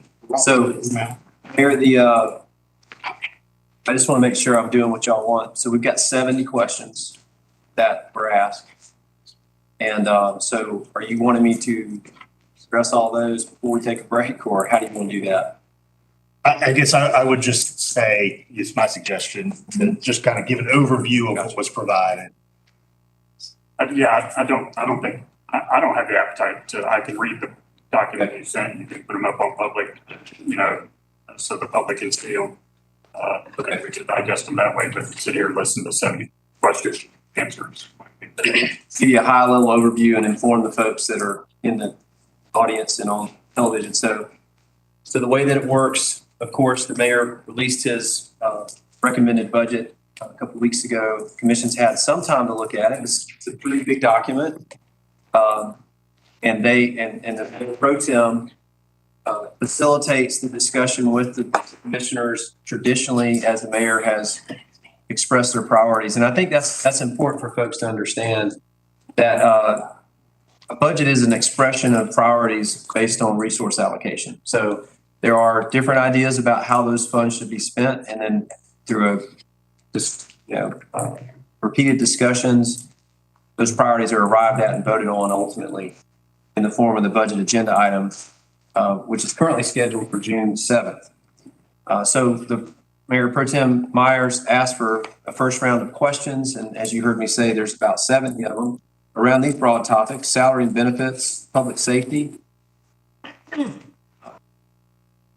arts, parks, green space, leisure services, independent agencies, fees and charges, the hotel motel fund, TAD funds, and positions, just general. And so we have compiled a list of those along with some attachments that give some additional context, all in all about an 83-page document. And we can dive into, so those questions deadlines, I think, were Tuesday. And then our staff went to the relevant departments, posed the questions, and they were given a deadline of yesterday. And that was compiled by staff as early as this morning and then given to you mid-afternoon. Nobody here has had a chance to look at those. So I just want to recognize that. I'm sorry for the tight timeline, but I'm glad to discuss further any of those questions that you want to dive into tonight. Is there a way y'all can put the questions online so the public can see them as well and they can? I think so. There are just a handful of questions, less than 8 perhaps, that are still pending answers, and we'll populate that as well. Sounds good. That sounds good to me, too. Especially since I can't get on the internet to see my email. I don't know. Well, and I'll talk to finance staff about where we put that, but I mean, we could create a PDF and have it on there, try to make it intuitive for the public to find. That would be helpful. Intuitive. Do we want more time would we like some more from Manager Williams here than this reference to the document? Does anyone have need of questions? I'll say just one quick thing. A question? No, I don't have a question specific to Manager Williams. Okay. I have a question just to address the as we're looking at the budget and the dollars revenues. It was brought up that the tax digest is up 20.47% versus 18.9%. I'm curious as to what that equates to in property tax dollars. What that 1 point whatever it is. Sure, and we will do that. And just so everybody knows, that the tax assessors are not fed a number by us to go out and get that money. They are an independent group, relatively. I mean, the mayor and commission appoint the board of assessors, but they oversee that process, and it's based on mass appraisal, and it's based on both growth in value of existing structures and then adding new things to the digest. And that is a process that requires our appraisers to go out, and as of January 1st of each year, they set the value. And of course, we're in the midst of the appeals process, and all of you, like me, received our tax assessments. And I'll just say this too, Blaine, I'm sorry if I'm interrupting, but it's not atypical for finance to have one projection and then the tax assessors come back. Yes, sir. After the meeting to have another. And I'm sorry, I know I'm going out the back door to get to the front door, but that is true. And that's what I was going to say. So that process of assessment and reevaluating what the valuation is, it happens along the way. And as it turns out, the tax assessors aren't just picking a time during the year to do that. There is a state deadline of July to get the digest certified. And so it just so happens with our fiscal year, the way that we develop our budget is going in tandem. And so we are periodically, the tax assessor will update its projected valuation, which is then interpreted by our finance staff. Exactly your first question, what does that mean in terms of revenue? At the time that we handed things to the mayor, that was the revenue projection. So we are due to update the revenue projection. And I don't dispute what Mr. Bradbury said. It could be that it is higher, and we can show you what that amount is. Is that fair? Yeah, I mean, that's accurate. We can double check that against the final, but the estimate that was used in the mayor's recommended budget is, updated as we get information. In April, really, the first, I guess, week or so of April, we gave an update during that time, and it was higher than we estimated. And it was very close to what the final digest is. So what's in here is very close to what that final digest is. Yeah, I don't doubt that. Yeah. I think, we can double check that, so. Yeah. One chief question, and I might have others. Number 25 in the Q&A sheet that you provide us, which is very thorough, by the way. Thank you so much. So it says that the $500,000 allocated for youth development programming in last year's budget has not yet been expended. So I think there was some confusion among the public and perhaps members of this body that had been expended with the Lay Park and Aaron Hurt Park renovations before. And so I just wanted to clarify what is up with that. Because just for the benefit of the public mostly, because a lot of folks have been a little confused and maybe disappointed in a sense of lack of transparency around that. But apparently these funds are still here. Well, the answer is some of them are, and what we can give you in the spirit of transparency is a detailed expenditure report for that account, is my understanding. Some of those have been spent on Lay Park with the funds from the year before, is my understanding. I don't have that from me, but I will get that for you, and then we'll see what it is. Great. Yeah. If I'm wrong, then we can go from there. Thank you. And are we still mostly focused on the questions for Yes, manager? we're just on questions right now. Got it. And we're going to take a break and we'll come back. So do we have another question? Commissioner, Yeah. I do have one now. you have a question I now? was curious And then Commissioner Wright. what amount of, I remember hearing this last year, but how much of our digest increase is new construction and how much of the digest increase is increased valuation of existing? She has it. I have a spreadsheet. I had that at Big Rocks, but that's based on the old. Do we have that? Yeah, I can give you a rough. We have another meeting Thursday too. It's information. We can give you. I know Russell wants it now, but the rest of us could probably give No, you that. carry on to the next question while you're looking. Yeah, you don't have to sit. Go. Mr. Wright, so this kind of is in tandem with Commissioner Hamby's, I'm just calling him Mike, since I'm just calling you myself. Let's go with first names.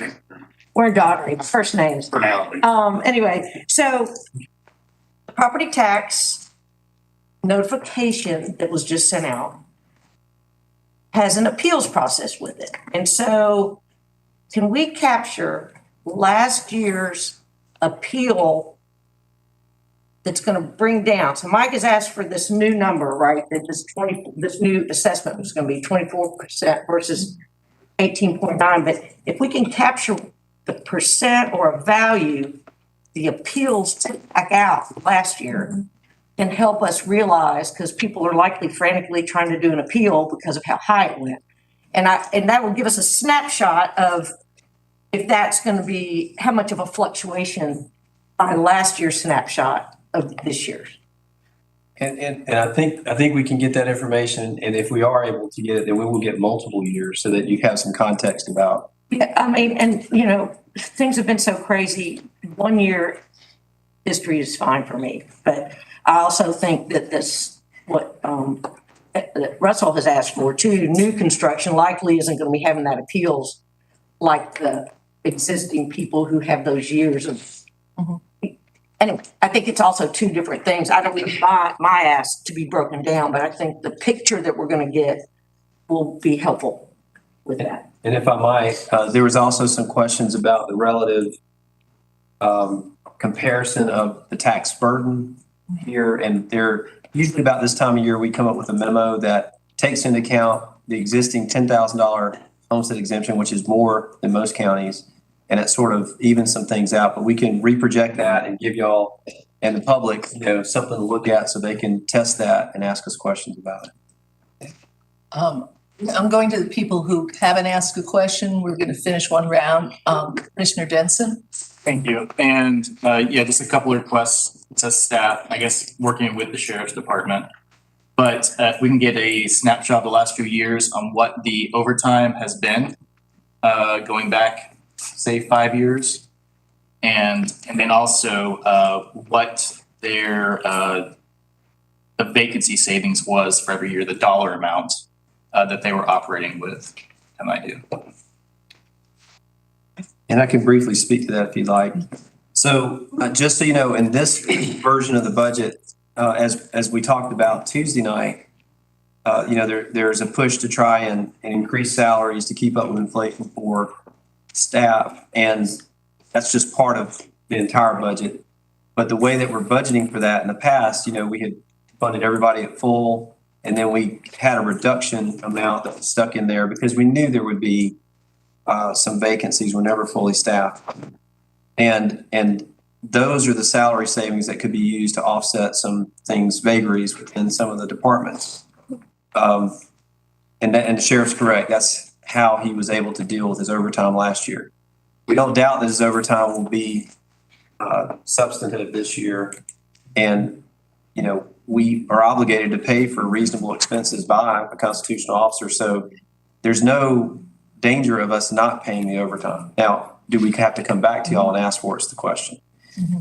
There is a $1.9 million set aside, if you will, another general admin that's supposed to pay for additional overtime, or as you remember, we've only budgeted for filled positions. So if we start to scale up, then we're going to have to eat into this 1.9 million. It depends on how things go. You heard the sheriff over the last few years, he's sustained, around 50 vacancies. That may change when it goes down. So it's a new way of how we're budgeting. We've got some set aside that should be able to address these things. We don't know what's going to happen next year. So it could be that we come back to y'all and say, we're going to need more funds for overtime and for positions because they're filling in quicker than we thought. Has that been communicated to the sheriff? I think so. And can we kind of follow up on that? So I guess on staff's and finance recommendation, then, are y'all recommending then that make with this very strong assumption that we're going to have to pay a few $100,000 in overtime? Are y'all recommending that we just move ahead without that being budgeted, and just simply have to come back? Or because it seems like the more prudent and responsible, transparent thing would be to try to at least maybe not come up with the full amount, right? But at least try to put some of that in there since we're assuming he's going to be there. Well, two things are happening at one time. That there's going to be an overtime demand, and we're having less salary savings this year to cushion that. And so again, we've got this separate set aside. The fire department, for instance, asked for an increase in their overtime. So now we're starting to get pockets of overtime budgeted across departments. And the thought was, let's combine it in one place. We can pay it out as needed and monitor the use of it. as opposed to creating reservoirs of funds that may or may not be used. Sheriff, no doubt, he continues his same level of staffing. He's going to run in excess of the 300,000 of overtime, but we intend to address that with the 1.9 million. Can you share the 1.9 and the kind of how you'll have that broken down so we're a little more informed about that? It's just it's an amount that a hedge against change from our current status. Okay, it's sticking to questions and I'm going to Commissioner Thornton because she hasn't asked a question yet. And just stick to our questions. Yes, which we're doing very good at. So are you saying then, since other departments are also looking at overtime as an issue, that there would be one bucket of overtime and not like one? Well, I mean, we still funded the sheriff at his level. We still funded the fire department at their FY22 level. The extra that we're starting to try and watch that. Do we have dollar amount for the fire department overtime?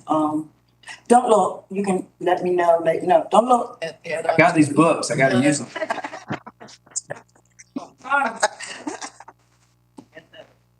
Yeah, I think we had another question, Commissioner Poole, and then had Commissioner Davenport talk about whether you had a question. I got a few that I think are very quick. And also thank you all. I know I had a lot of questions and I think this is a fantastically amazing turnaround time that staff got so many of these back to us.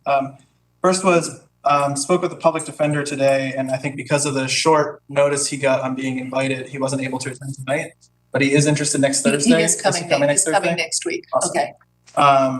I, at the first couple glances, can't find my question about the Athens area homeless shelter in here or the mayor's response. Is there a response in here to that? There's $200,000 in the budget. Okay, yeah, so we allocated 220 last year, and I had asked for a rationale for that reduction to 200 from 220. I don't know if we could. Which I thought that was 200 last year. So. For the homeless shelter? Yeah. Yeah, I was thinking it was 200 too. Okay. And then for the neighborhood leaders, do we know if that defect supplement that they got that enabled them to increase salaries and give raises is going to renew or going to last through this upcoming year? Or is that something that we are not guaranteed to see? We've got a prosperity committee meeting on Monday, and we're going to dig in deep into the scope and the proposed contract, which would be coming to you at the June 7th voting meeting in tandem with the approval of the budget. And more likely than not, there may be some changes to the allocation requested from the neighborhood. But we will get that answered. And my very last question was, I saw we had a lot of folks come from the library, and I saw staff had suggested, would recommend that any budgetary increase has a structured pay scale. And I had the good fortune of speaking with Val, the executive director, and I think she was under the impression that she had already given everything that she needed to. So could staff reach out to Val Bell and clarify what's needed in terms of structured pay scale? So that was my language. Yes. Oh, that was your language. Mm-hmm. Okay. Yeah, we'll go back and do that. Yeah. Before we take our little break there, Commissioner Davenport or Commissioner Link, and then we'll come back to. Do you have any questions? So not to. No. Okay. You're good. Commissioner Parker? Yeah, I just wanted clarification on the $642,000 that was unallocated. It says that it's currently included in the total expenditure budget in other general administration, but not identified for a specific purpose. I don't really have a concrete question as much as just, general wonderings about intentions around this funding, perhaps it's historically used, et cetera. It's a bucket that's there. It's just there. So the commission can allocate it to some of the things we've talked about. Gotcha. Could use it for mill reduction, a variety of potential purposes. Gotcha. Speaking of mill reduction, it's kind of a comment, mostly question. Question. Okay, so I would be interested in providing some property tax relief to low income folks as sort of like a strategic and surgical approach to some of the burden folks are feeling, as opposed to an across the board rollback of the millage rate. That being said, we have discussed some forms of relief, particularly anti-displacement efforts as a part of our American Rescue Plan funding for affordable housing. And so this is really a question for the attorney's office, if some sort of tax rebate program might be eligible under that, so that particularly for folks under the poverty line, we can give them some property tax relief. But that they're, In generic terms, I don't want to speak for the attorney. I asked that question last year, and under the interpretation of the state constitution, that'd be a gratuity. Even with federal funds. Certainly with state or local. Federal funds may be a Yeah, different so thing, that was my hope, that because it's federal, we could actually do something like that as opposed to some of the restrictions we experience otherwise. So yeah, just a question. great.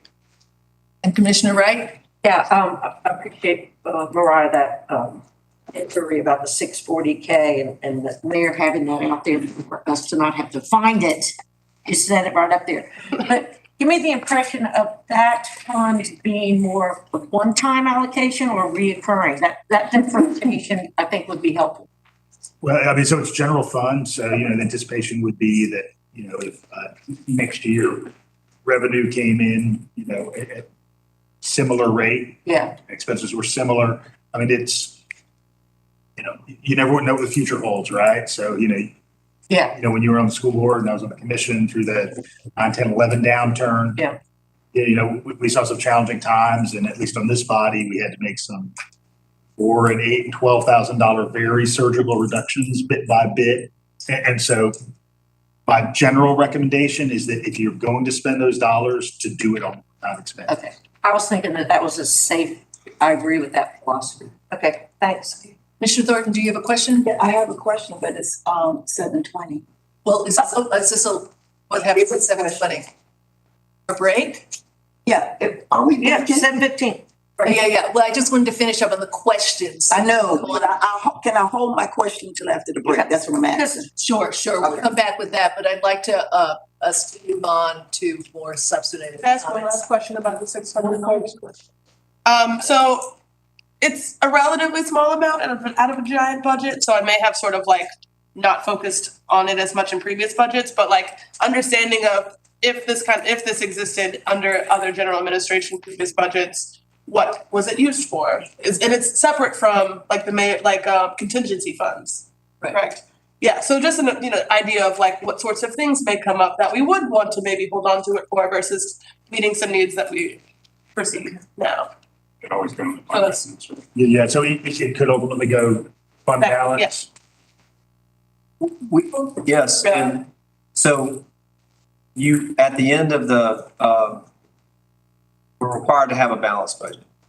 We don't have money that's unassigned laying around. So at the end of the day, if there's a use of fund balance to support the budget, if there was leftover funds to be used to offset that and ultimately accrue in the fund balance. So it's just a good practice knowing that there are 10 elected officials here in addition to the mayor. They have lots of different ideas to try and not budget every penny so there's nothing left. And so there were some funds left over. It could be used for rollback, millage rate reduction. It could be used to the staff attorney. It could be used for any number of reasons. Depending on how you do it, it will be allocated somewhere and spelled out. Okay, let's take a 15. 10-minute break. 10-minute break. 15, but it says 15. Oh, it says 15? Yeah. Well, you know. Let me make sure that you know it's already printed out. No, I didn't see the break.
public who are watching.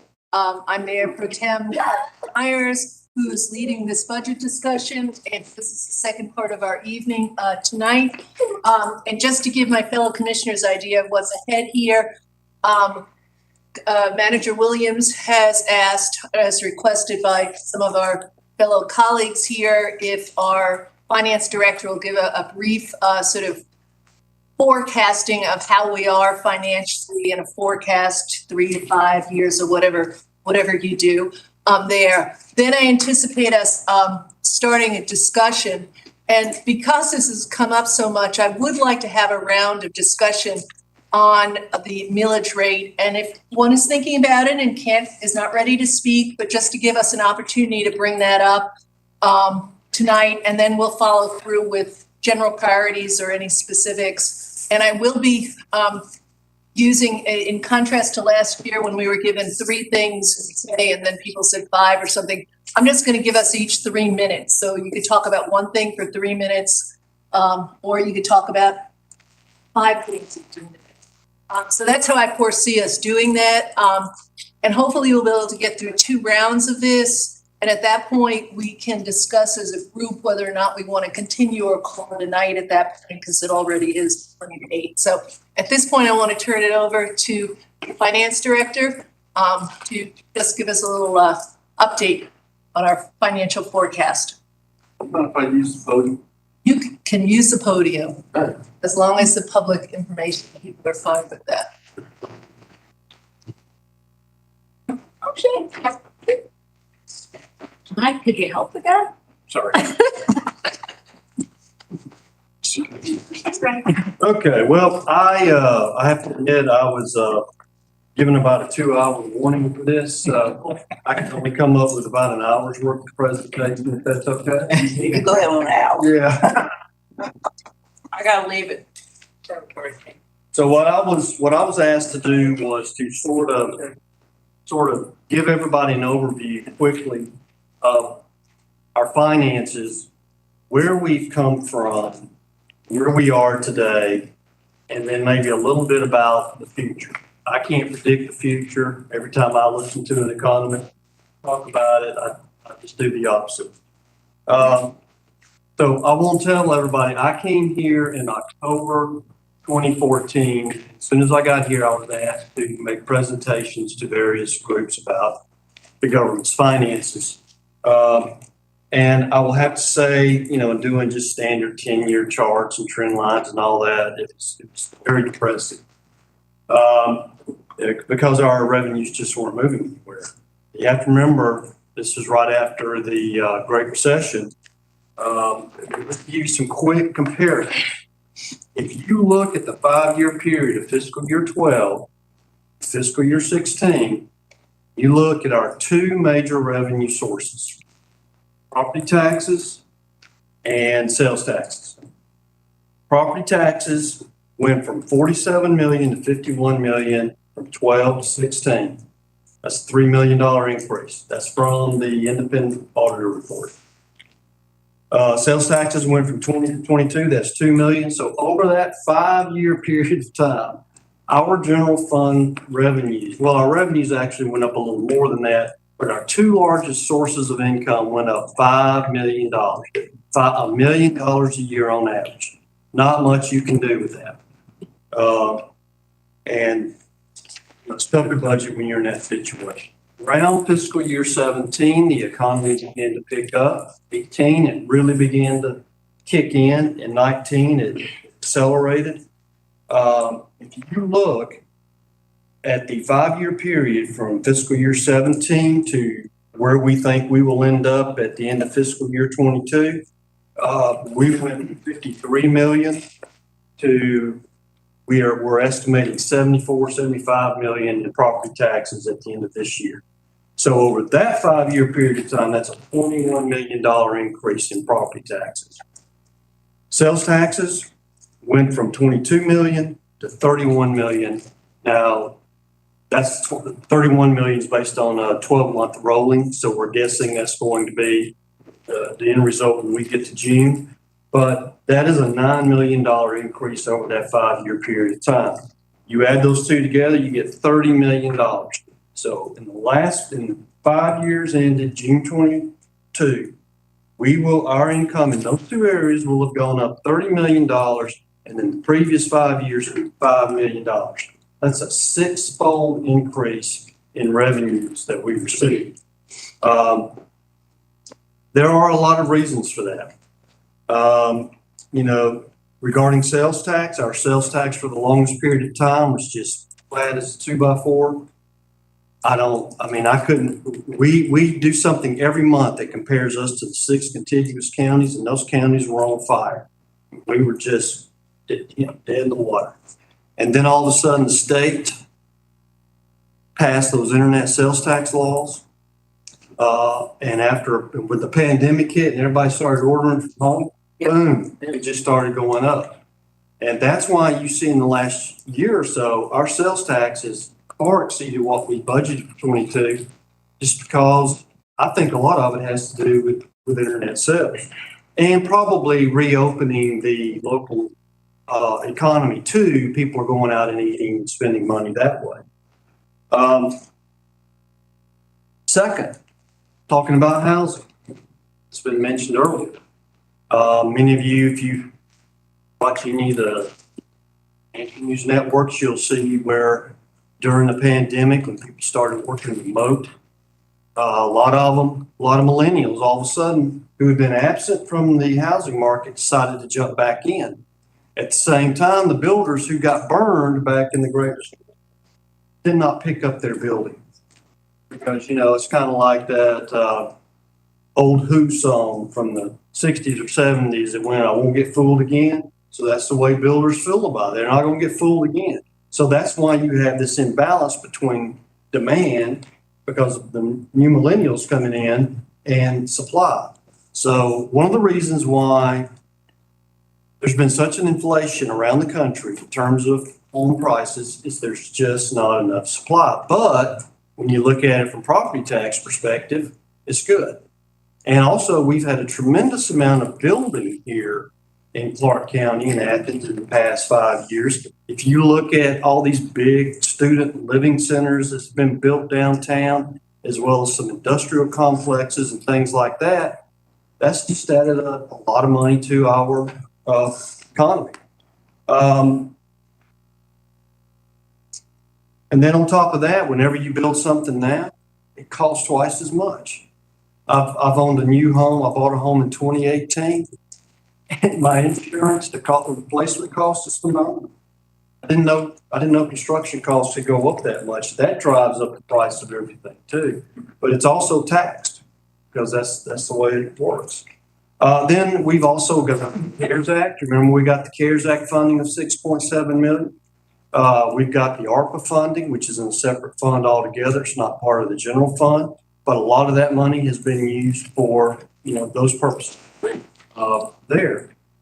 At the same time that our revenues have been going up for various reasons, our expenses have stayed flat. A lot of that is payroll. A lot of that is due to vacancies. A lot of that's due to turnover. And I was telling someone just a minute ago, if I look at the March financial report for the general fund, our compensation's been flat for 3 years, even with raises. So that tells me there's vacancies are going up, turnover's going up, and I'll know once I get the actual report where it is at the end of this. And so we didn't buy as many office supplies. There's just a whole lot of things that have caused we don't travel. There's a whole lot of things that have changed in the last 2 to 3 years and caused our expenses to flatline, but at the same time, our revenue continues to go. The revenue that we're seeing for fiscal year 23, $9.45 million increase in property taxes.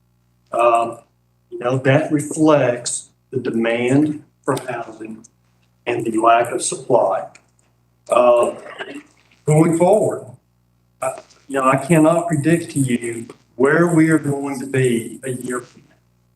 I know that our tax digest A year from now will probably be good because like our tax digest this year is based on values January 1 of this year. Home prices continue to rise even today because people are switching from fixed rate to adjustable rate mortgages. Now, 4 or 5 years, 6 years down the road, that's going to be scary. But that's what they're doing. In order to be able to buy a home, they're switching to adjustable rate mortgages. And so people are continuing to buy. Not as many refinances. We're not going to see the revenues from refinances that we've been seeing, but we are going to continue to see the value of property go up because people are changing the way they pay for it. And you've got a lot of people coming in that just have cash. They take it right out from under you. So I think going into 23, we're going to have a strong tax digest. I think our sales tax will still be strong. It will not be as strong, I don't think, as it has been the past year. You have to understand, we were hurt more than other counties around us because a good portion of our sales tax comes from the South. That's not true in other counties. Their sales tax never really dipped like ours did. But now that hospitality's come back, whether it's UGA games, Classic Center, people eating out, whatever it may be, we're getting the benefit of it again. Pandemic comes back, that's going to change that again. So those two revenues going into fiscal year 23, I think will remain strong. So I think fiscal year 23 is going to be a good year. Can't promise it, but I think it will. 24, it's going to be a different ballgame. Why? There's two big factors out there. Number one, for the past 2 years, the federal government has thrown trillions of dollars to fiscal stimulus into the economy. They were either giving it to individuals, or they were giving it to local governments, or they were giving it to state governments, but they were just chunking money out there, and that money had to go somewhere. A lot of it went into savings accounts, but it's now being spent. The second thing is liquidity. The Federal Reserve lowered interest rates down to 0. Everybody got used to cheap credit. I'm glad I refinanced my home last year. But everybody got used to that. Well, now they're raising rates. Okay, it's good for you if you got money in the bank and you want to earn more, but it's going to cost everybody more money too. Second thing they're doing is that a lot of people don't know about is the quantitative easing they did where they went out into the market and they bought these blocks of what they call collateralized mortgage obligations. So you get a mortgage and your lender turns around and sells it to Fannie Mae. Fannie Mae packages it up, and then the Federal Reserve is buying that. They're going to start selling all that off. And when they do, mortgage rates go up, other interest rates go up. As they raise interest rates, the Fed funds rate and all the other rates tend to trend up with that too. So a year from now, with higher interest rates and the Fed unloading their balance sheet, which will cause interest rates probably to rise also. Again, I'm speculating on what I hear. The economy is probably going to slow down. So when we get to fiscal year 24, we may still have a decent tax digest, but we probably won't have the explosive growth in sales tax and some other taxes that we've been benefiting from too. So we still have the ARPA money for another couple of years, but I doubt the federal government is going to be dispensing that kind of money in the future. So, of course, I never would have thought they would have dispensed what they did, but they did, so it could happen again.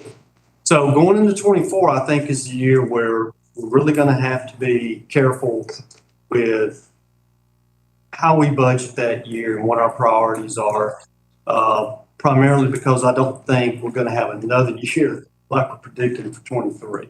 So we've had a good run the last 5 years. I've never seen it before in my life anywhere. So any questions?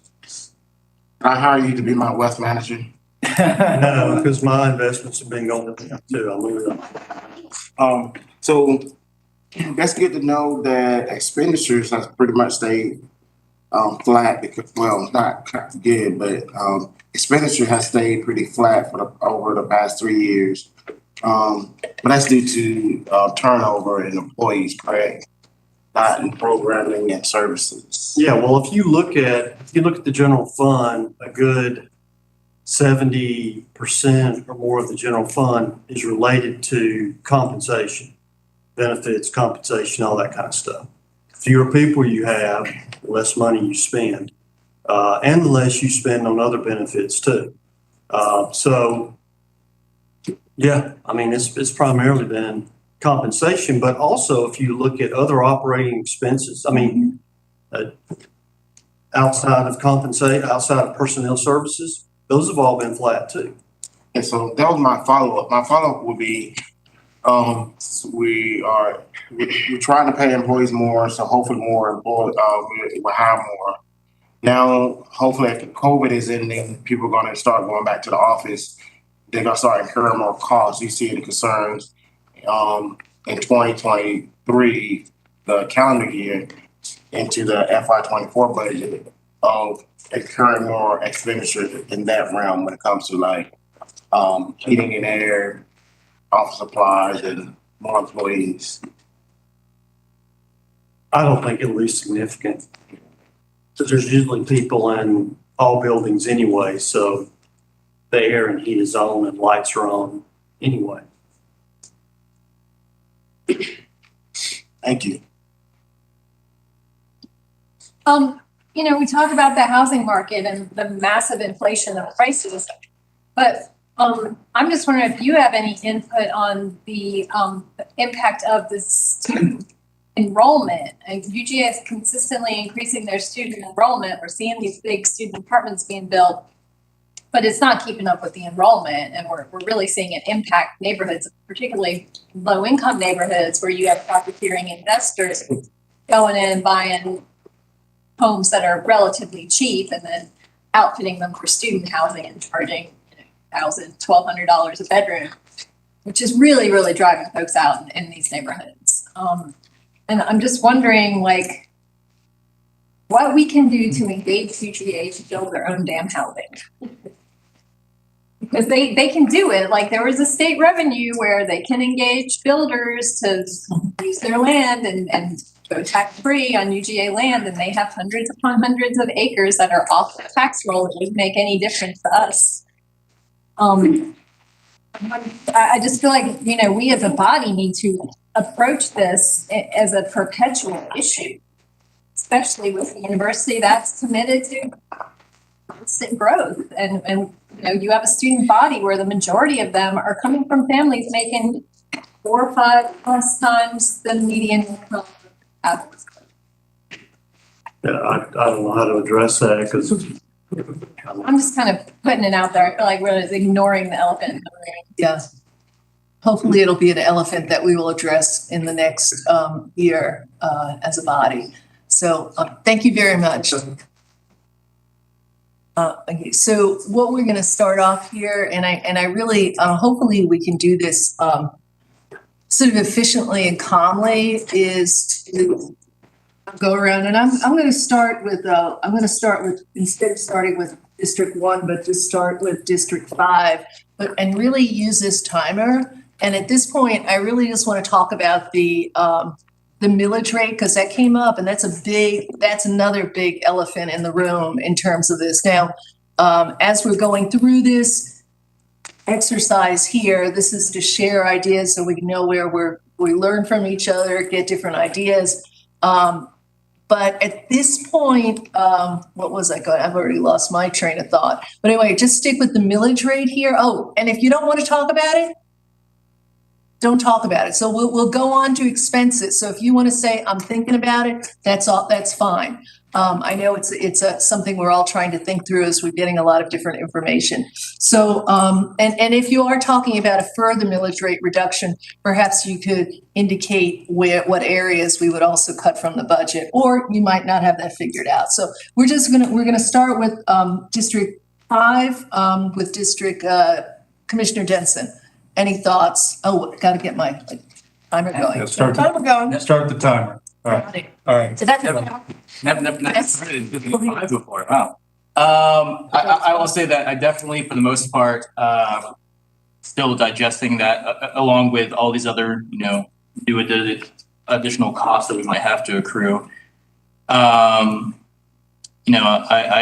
be open to considering a slight increase to the decrease. How do we want to say that? But I definitely need some more time just to be able to compound that with state board requests, the sheriff's requests, library requests, and a number of other things too. So, yes. Okay, thank you. We will move on to Commissioner Poole. Sure, yeah, I was initially surprised to see the millage rate reduction in this year's budget, but hearing more about the context, it makes sense to me why the mayor did that. I am not in favor of going further. I believe that will make a meaningful difference for folks. And two other thoughts I want to share. The first is, yes, appraisals are up. But so is the cost of everything and the value that people can sell their homes for. And the second I wanted to share is that we have a homestead exemption, a two-part homestead exemption on our ballot in November. And not only is that going to increase homestead exemption from 10,000 to 25,000 for everybody in the community, which will, be another big impact on our budget. But it's also going to be a freeze for low-income residents everywhere they are. So when we're talking about the burden on low-income people of rising appraisals or rising taxes, low-income people will have their tax rate frozen at this year's appraisal, and it will not go up after that unless their income goes substantially up. So in my mind, we're doing right by the low-income folks, especially like seniors and things who don't have the ability to afford the appraisal. And for folks who have more means, they can help us cover the increasing costs of everything. And or sell their home and make a lot of money. So. Thank you. Man, we are good. And then we're going to move on to Commissioner Edwards. Thank you. I wanted to, I'll bring it to the attention of my colleagues today that the Legislative Review Committee met this afternoon, and we have been thoughtfully considering how we can responsibly do our part as a government to address global climate change and the movement to renewable energy within the scope of employee safety in particular. And I'm talking about the transition of the use of two-stroke gas tools by our landscape crews and other crews around the county to a more responsible, efficient, excuse me, Commissioner, battery-powered tool. Is this leading to millage rate this round? You said we could say whatever we want for 3 minutes. That is false. That's not true. Related to millage rate, rated to millage rate. The lead up, I was like, whoa, he's really building the tension for that. Right, it's coming. It's related to millage rate. You weren't paying sharp attention here. There'll be a second round after. I'll come back to you on that. I knew that threw you off. So we'll move on to Commissioner Thornton. Skip. Now that we have the instructions down. I definitely think we need to look at the millage rate. I don't know what we need to find. So I don't have no recommendations, but I do support us looking at how we can reverse trend. Thank you. You're being efficient, BK. Go for it, Commissioner. So I also think we ought to look at the millage rate, and I think we ought to look at the full bill to see what that would cost. I mean, when you're looking at turning, a lot of it factors into what there is a 1.5 increase in the tax digest, how that equates to. Certainly when David was his presentation, and I remember those hard times, Kelly does too, and Allison does as well. And I know you folks on the school board did as well when these budgets were a lot harder, when you didn't have the money to help Judge Auslander or to help the library, which both of those I support. I think we ought to help The millage rate. the state court, but the millage rate, my point is on the millage rate. If David makes a point about the 2012 to 2018, how it only went 5 million, and from 2018 to 2023, it went 30 million. I'll say this, I can only remember twice during those years that we lowered the millage rate. It was lowered probably about 0.25% both times. So it may have just been one time, but I think there was twice. I think during Nancy's term and I think we did it last year. Or 2 years. It was 19. So I think considering the fact that those trends were there, I think we ought to look and it's just a fair thing to do as those went up to do that, because and when we talk about people being able to sell their homes, some people are going to sell their homes and if you're in a low income neighborhood, you got a high tax bill, you may end up selling your home, and that just is going to lead to all sorts of things that we're not wanting to have happen, like gentrification. And there's consequences there. So I think we ought to look at how we can lower that or lower that millage rate to a firm.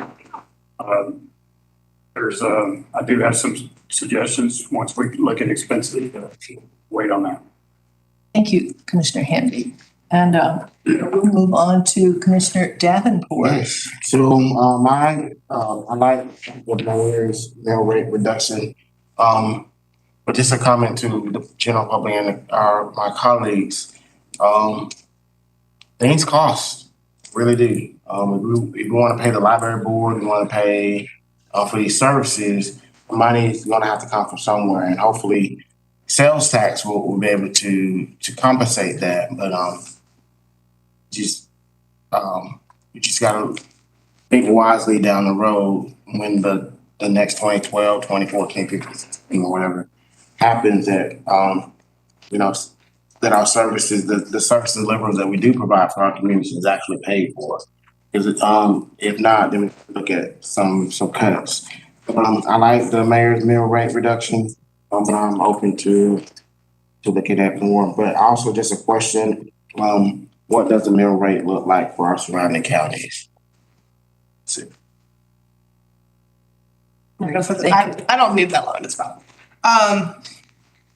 I swear it's the sound to me of like, popping popcorn. I'll just reiterate kind of what I brought up earlier.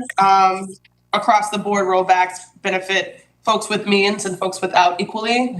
When there are folks who can, probably comfortably pay a tax increase or a increased tax bill because of their property valuations this year. And there's folks that just can't, that won't be living in our community next year if that's the case.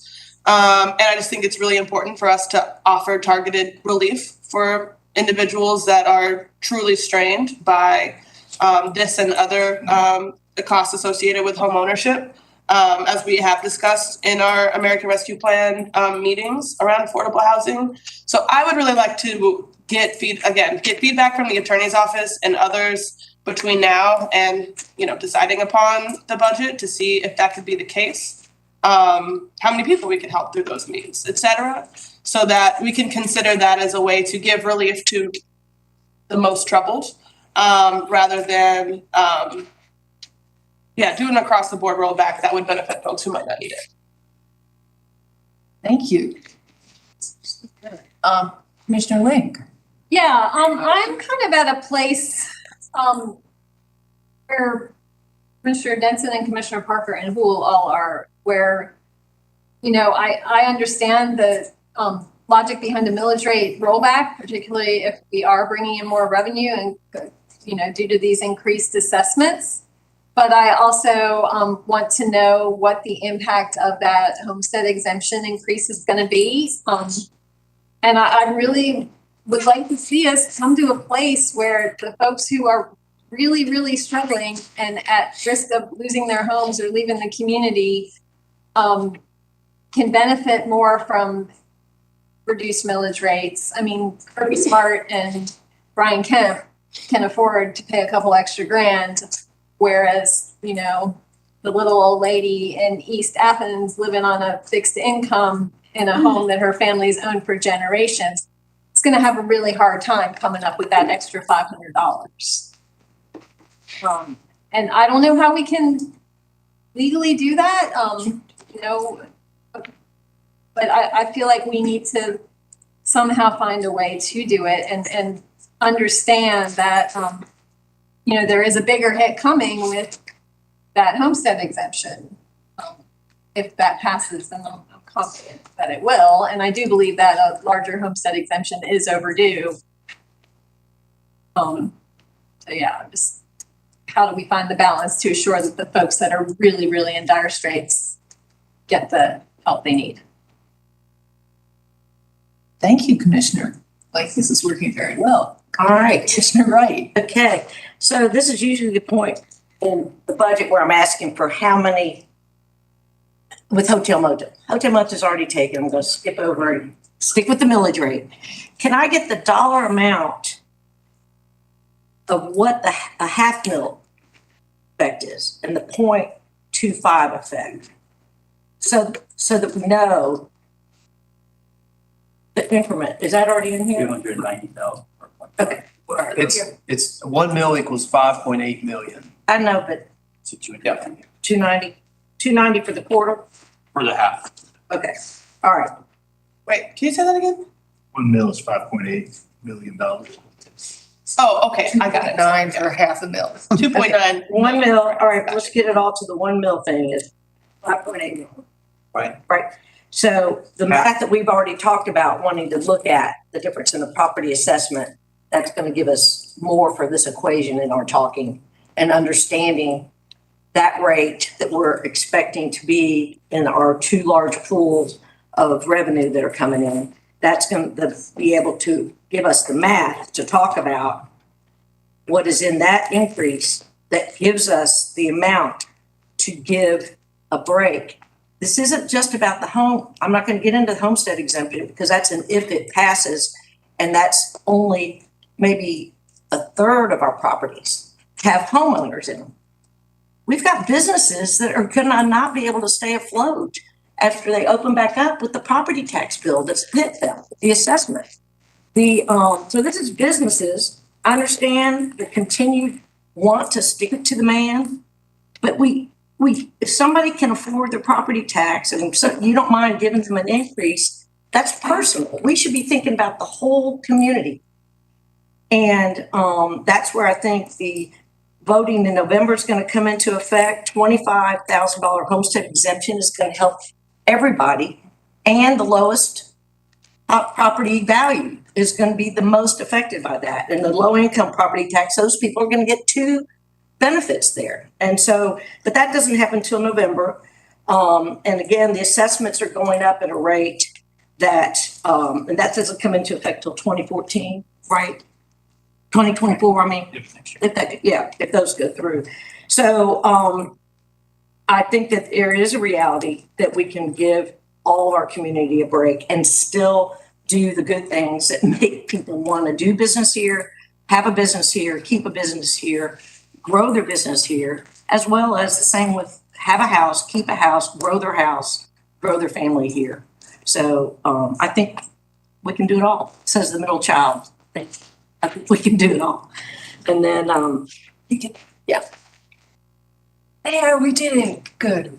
All right, we're going to return to Commissioner Edwards, Russell, who didn't get the instructions. Would you like to go again? Yes, please start with him first. On millage. Millage rate. Millage, on millage, we're not going back. Millage rate is the tax rate for the county. Let's below the millage rate or wage. Yeah. Have we considered the cost savings? So I am curious still to get that figure, the question I had about new construction and improved value down that hill. The Part of the digest. just in round total digest, that digest grew about $962 million. Of that, 116 million or 12% of that total was new growth. The other 146 million was reassessment. Can you say that again, please? The total net digest growth was roughly 962 million. Of that amount, 116 million was new growth, just in round numbers. And Or 12%. yeah, or 12% of that total. The rest was reassessment growth, market valuation growth.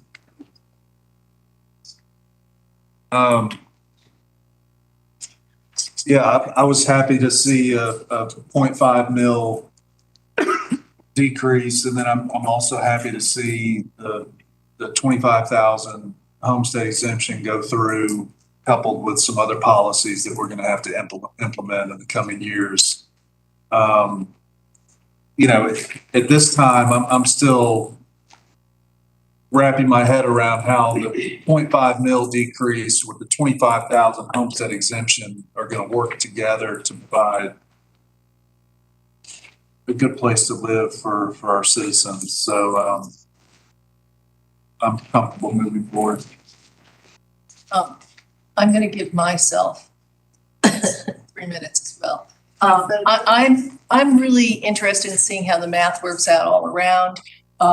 You know, it is that, what did we say, the 5.8 million for a mill, and that equals a good bulk of our salary increase. So if someone can show me how to increase the millage rate and still give the salary rate that where most of our money is going, along with a couple of other things that are really essential to go in there, that's what I am really concerned about. I know that I also am aware that people have different income levels, and even a person who has a house and 5 points that went up a whole lot, they have an income that they got to work with, and $2,000, $3,000. I don't know what the millage rate increases were and how people were, how it really plays out for all the people. But there's low income, there's middle income. It affects us all here. On a modest house on the east side where I live, my property tax will go up $90 with the millage rate that Mayor Gertz is suggesting. And then actually with that reduction, it'll be at $831 for something or other, but it'll be significantly less than it was last year once I get that 25,000 homestead exemption. So the thing I'm concerned is just how we're going to finance things going forward with that kind of reduction. So it's really as much a math problem here for me as anything. I also know that we have new things coming. Everyone on the east side is very excited about an east side library. The east side library comes with more positions. And that's going to be down the road in 2 or 3 years. And so my reluctance here is we're going to have a cut here next year because of the homestead exemption. I realize it doesn't affect, businesses and such, but how are we going to work with the expenses that we'll have a year or two ahead? And that's what I'm thinking about and concerned about. So.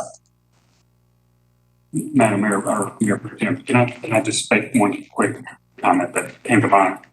And I'll just put 30 seconds. Okay. So when we're talking about next year with the homestead, everybody's assuming that property values and property are going to stay the same, right, which is just not going to be the case.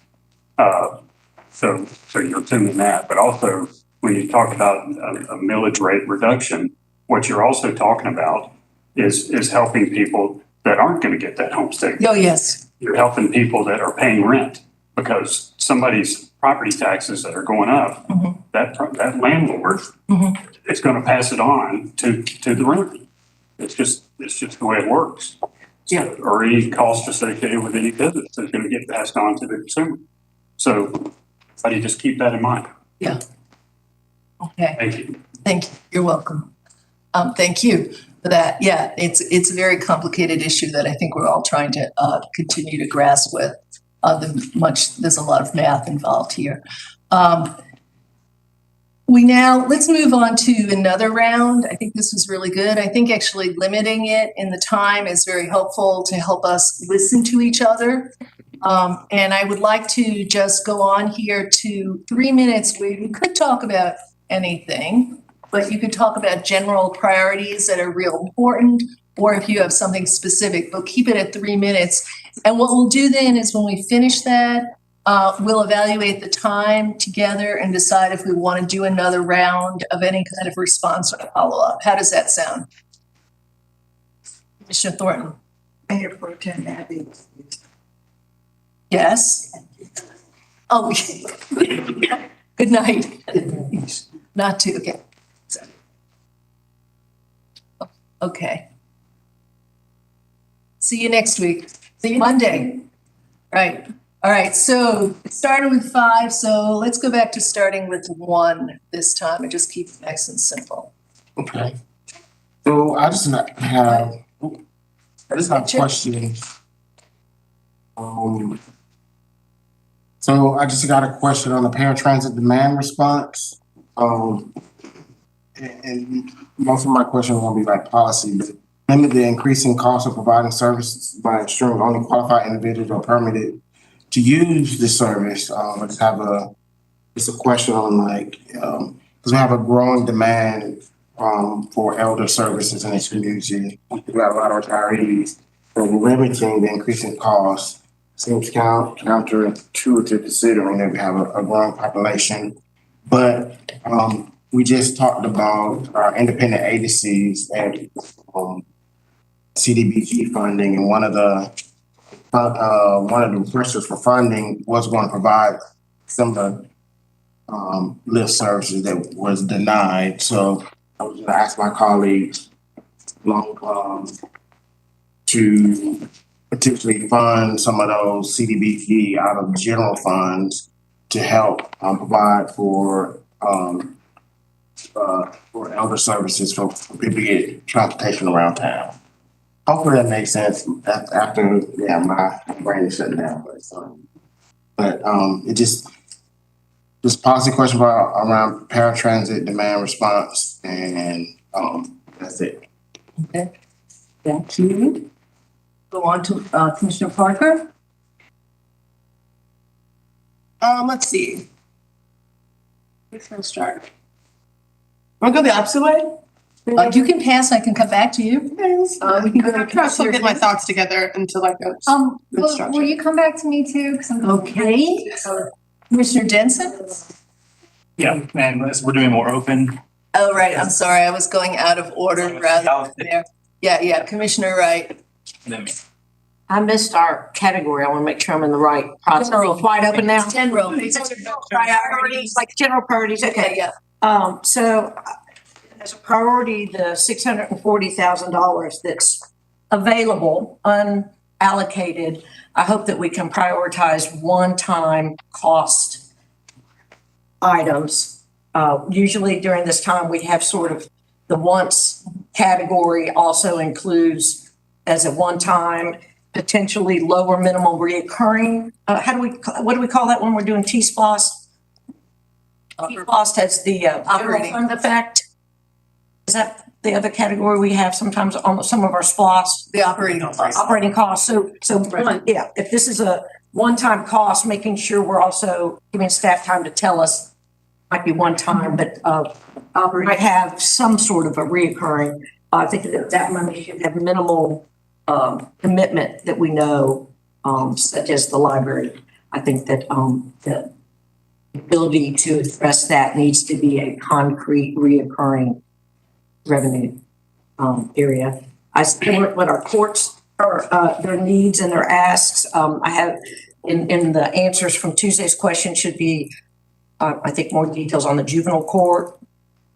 But that ask there. And then also I'm waiting to see the departments that asked for people help didn't get this far. So there's a list that we can look at and see what the asks are. That's going to help me with some of my prioritizing there. And I want to make sure that there are funds available in the proper places in reserve or wherever it is where we can make sure we support our public safety overtime that is needed and vital for the safety of our community, and to support our sheriff's recruiting so that he's not losing people to another in-county competition. I'm going to have to leave in a few minutes. Do you want to use your 50 seconds? You're good? Okay, okay, then we'll move on to Commissioner Denson. Yeah, so a few things, first let's go down what I would like to see added in, definitely back to the library wages. I want to see that fully funded, and I mean, and my understanding is that we've asked the library staff to provide their full breakdown, which my understanding is that does exist, at least in some level. I also support the state court attorney position at the half level.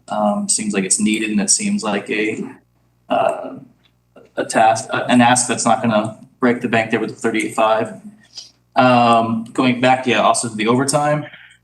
If staff believes that we're at a point with that extra additional, whatever it was, $1.9 million, that we can deal with that, okay, but I want us to be realistic what our overtime expectations are going to be. So if we need to add more money into that, then we should, but I'd love to hear back from staff's analysis on that. And another one, going back to what departments have asked for position-wise, I think all of us know that HCD has been has increased their responsibilities greatly.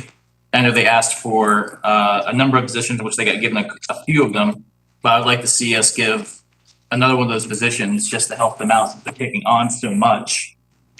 Potentially the program support position, which is 56,000, or but I'd love to hear from them actually, I guess, what their next priority would be on what position that would be. And this is a bit of a more broad one, but I guess this is the point to say it. I know we've discussed this before, and I wish that we were further along on this, but I really think that we should be pursuing a fire service fee. That could be coupled with a millage rate decrease, offsetting that. But right now, some of the complaints I've seen online, emails, I saw somebody post on there, I am tired of subsidizing the services for, I think the way they put it was universities and churches. I think we did a similar thing with the stormwater fee, and that was a good move, and that was a smart move, and we should do the same thing with fire service fees so we can take the burden off of the everyday taxpayer here. If there was a way for us to work that out in this budget, I think that would be amazing. I don't think there is, but again, I think it needs something we are seriously considering because our taxpayers deserve it. And when it comes to cuts, I guess, because I don't know if we're getting into that, but we have that compression remainder of almost $350,000. Again, the police youth cadet corps, we had the $640,000 carryover that the mayor left. So. BP. Commissioner Hook. Right. Responding to a few of my colleagues, thoughts on the millage rate, just to start off. I do think that the phenomenon of gentrification that's been, touched upon by Commissioners Parker and Hamby is well addressed by the low-income property tax freeze. I think that really will make a difference. I understand that it doesn't take place immediately, that takes place in a year, but it will be set to the amount that exists now. So I do really think that's something that we've been looking to do for years and that we can finally do. So I really feel like that does a lot to address that concern countywide. Some other targeted things, if we can figure them out, sound very interesting to me too. As far as my specifics,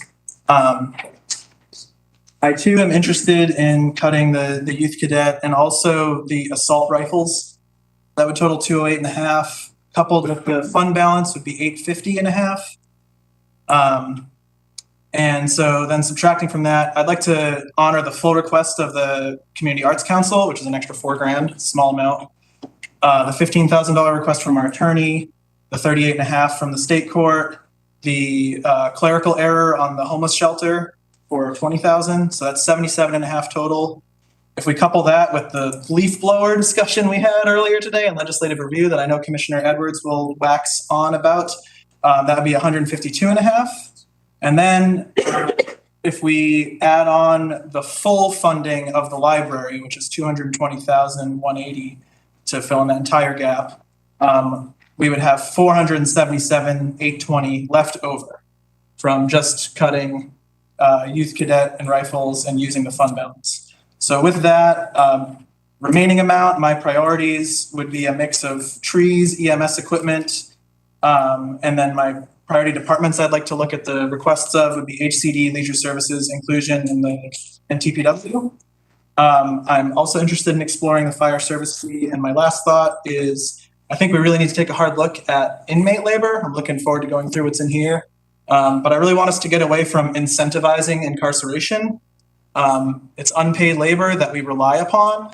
And I think we need to invest in the people who are doing that labor. I understand that we can't do that directly through a wage, but through some kind of programming that might be designed to reduce recidivism or otherwise improve their quality of life while incarcerated.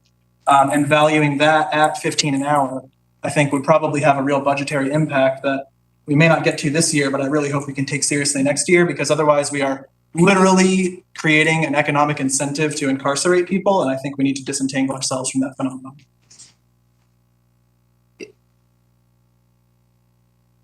Now to Commissioner Edwards, now it's your turn.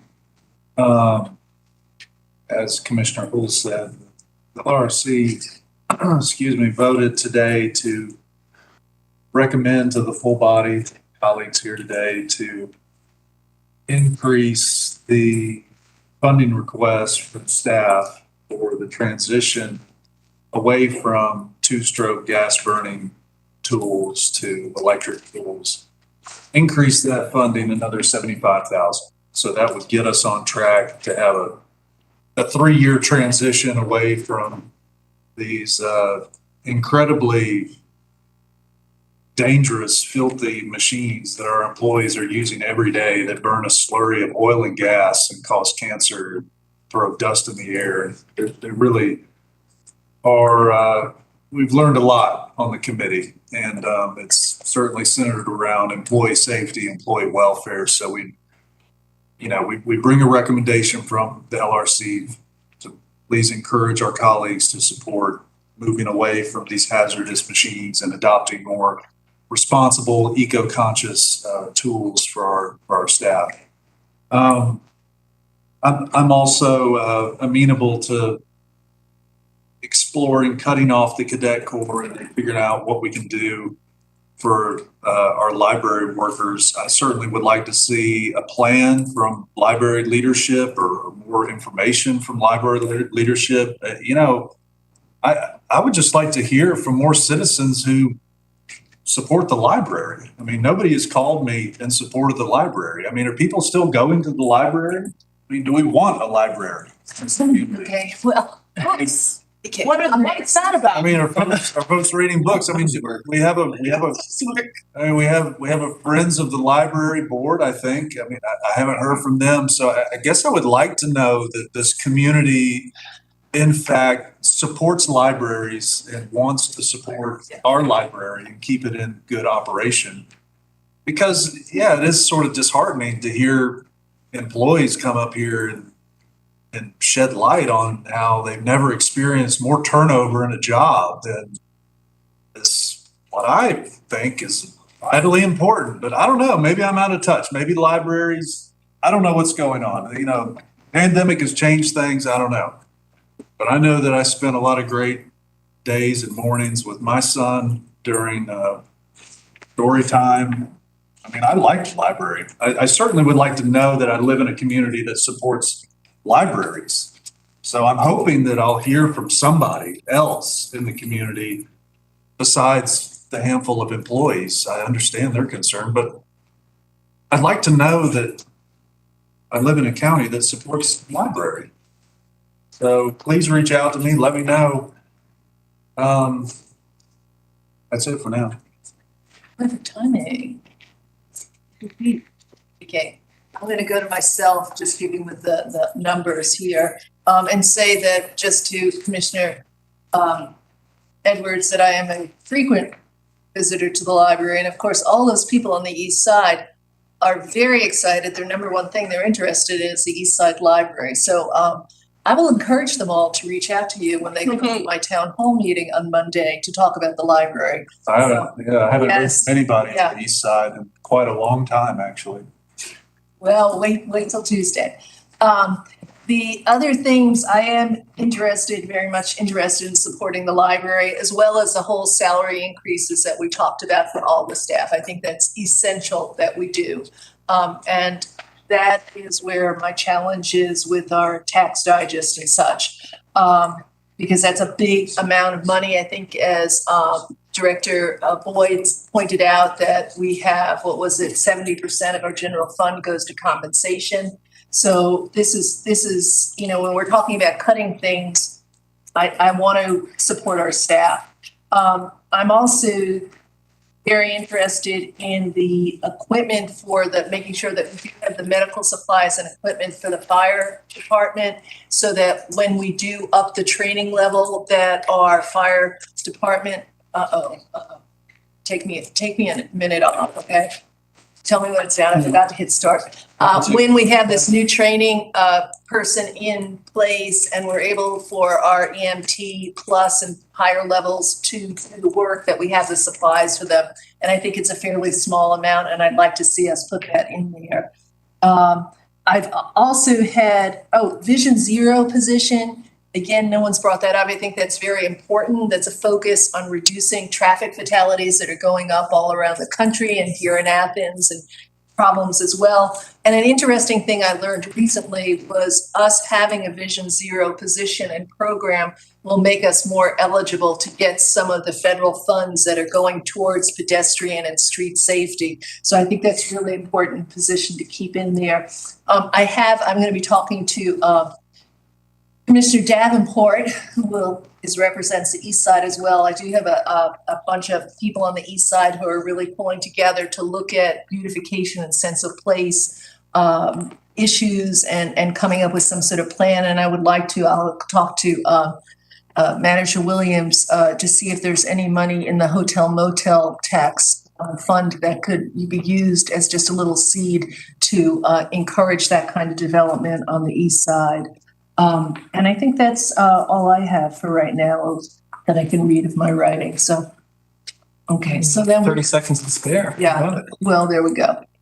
Let's move on then to Commissioner Thornton is left. Commissioner Hamby? Sure, thank you. Let me say the things I'd like to see happen. The $20,000 for attorney, whichever one it is. $220,000 for the library. I think they have made a case that they understand that the compression numbers will be met with the $420,000. $39,000 for the state. Yes. And do think last year we did give $220,000 to the homeless shelter. So if that's the case, I'd like to maintain that level of funding. I know every little bit they get helps. And of course, advocating for a stronger military decrease and waiting for some numbers back on that. In the short term, some things that I'm just apprehensive about being in the budget. The police cadet corps, I see that as a youth development program that could be used for ARPA money or something like that. I don't know that it needs to come from the general fund dollars. And I don't know that it needs to happen anyway. So there's that. I think we can wait on a leisure services master plan, since we're dividing it up into 2 fiscal years. And it could also come out of, I was trying to see if there was a fund balance for capital projects. Just wondering if it wanted to be funded this year, what could come out of capital fund balance or out of the capital improvement funds? Is there a fund balance? Usually there is. Is there not? I couldn't see it in this. Well, don't use my time answering. Okay, later. So, anyway, but I'm looking at that. Looking at the police cadet corps, the $642,000, And,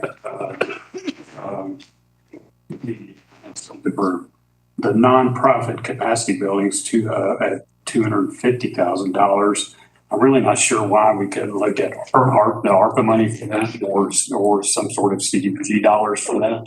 That seems to be more nonprofit related that our HCD can manage since they've got 2 new people coming on board. Maybe that's something they can help manage there. And I had $165,000 here somewhere that was the police cadet corps, but also I'm still not, I know this is something important to Jesse and Commissioner Hall about the Beach Haven project, but I'm curious, and this may be in one of the 83 pages of the answers there about why it's being funded this year and not until we actually build the program. So if you total all those up and minus the ones that I added, $2 million in it from that standpoint. And it does not include whatever numbers they come back with, the extra 1.5%.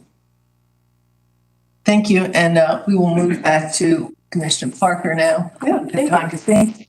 I'm very stoked that it seems like we have a lot of priorities in common, and hopefully we can figure out a way to make them all happen. So I won't get too much into, saying what others have already said.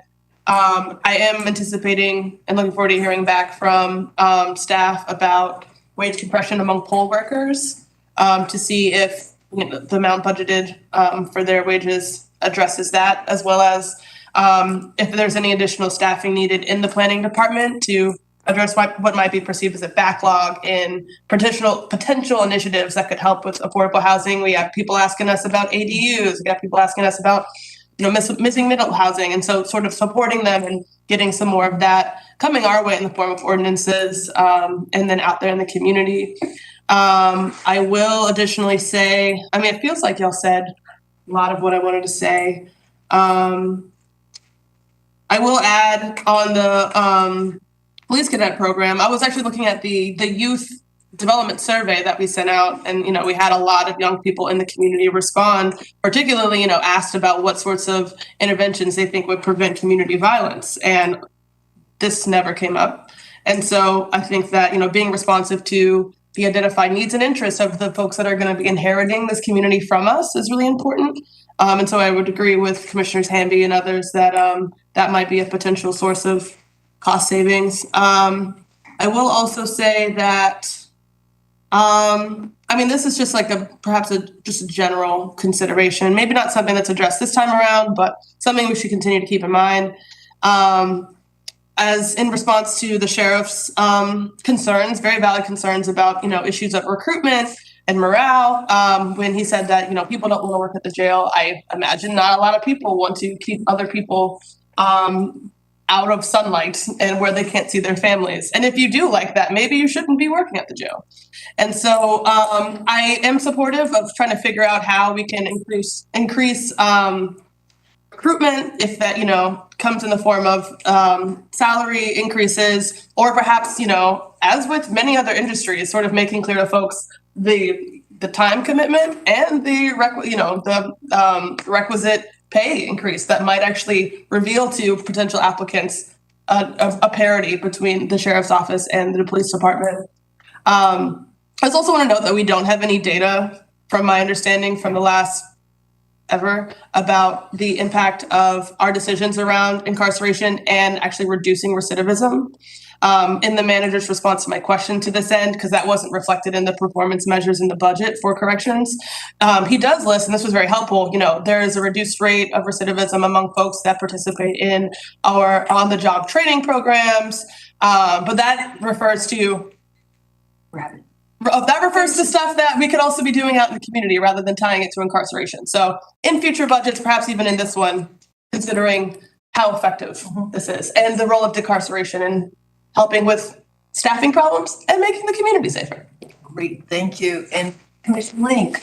Yeah, I also want to throw my support behind the library funding, the attorney funding. I have serious misgivings about this cadet corps program. I don't even know what it looks like. I presume the purpose is to mold young minds and make them want to be police officers. This is the kind of program that Kyle Rittenhouse came out of. So I'm not sure that the kind of young minds that might be attracted to such programs are the kind that we want to be police officers. I feel like there are other recruitment tools that could be used in them.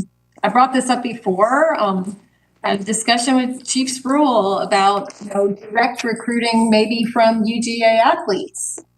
They're highly fit and intelligent, college-educated young people who might want to stay in this community. And we've seen far too many of them go down the wrong path after they leave Athens. So that might be a form of direct recruitment that we could ask our police as well as our sheriff's department to look into. I am very, very supportive of Commissioner Edwards and his Clean Tools initiative, we call it that. And the fire fee, the fire services fee. I feel like that's really essential in this community where we have so much disparity and where we have this kind of boom in large scale building. We are asking to spend $1.55 million on a new ladder truck. But the vast majority of the people in our community live in structures that don't need that ladder truck. It's purely for multi-story structures, and a lot of those are concentrated on UVA and our student housing developments that are owned by, I don't know, outside hedge funds. I don't even know. So I feel like that's something that we need to really focus on to get some equity in this community as to how we are paying for these services. I have a bunch of questions about TPW. I'm really supportive of this new staff position being zero. I'd like some more details on exactly what they'd be doing. I hope that a good portion of that would be community engagement as it pertains to the neighborhood traffic management program. I feel like there's a real need for more staff guidance to communities in implementing that program and getting these neighborhoods the traffic calming devices that they desperately need. So I'd like to hear more about that job description.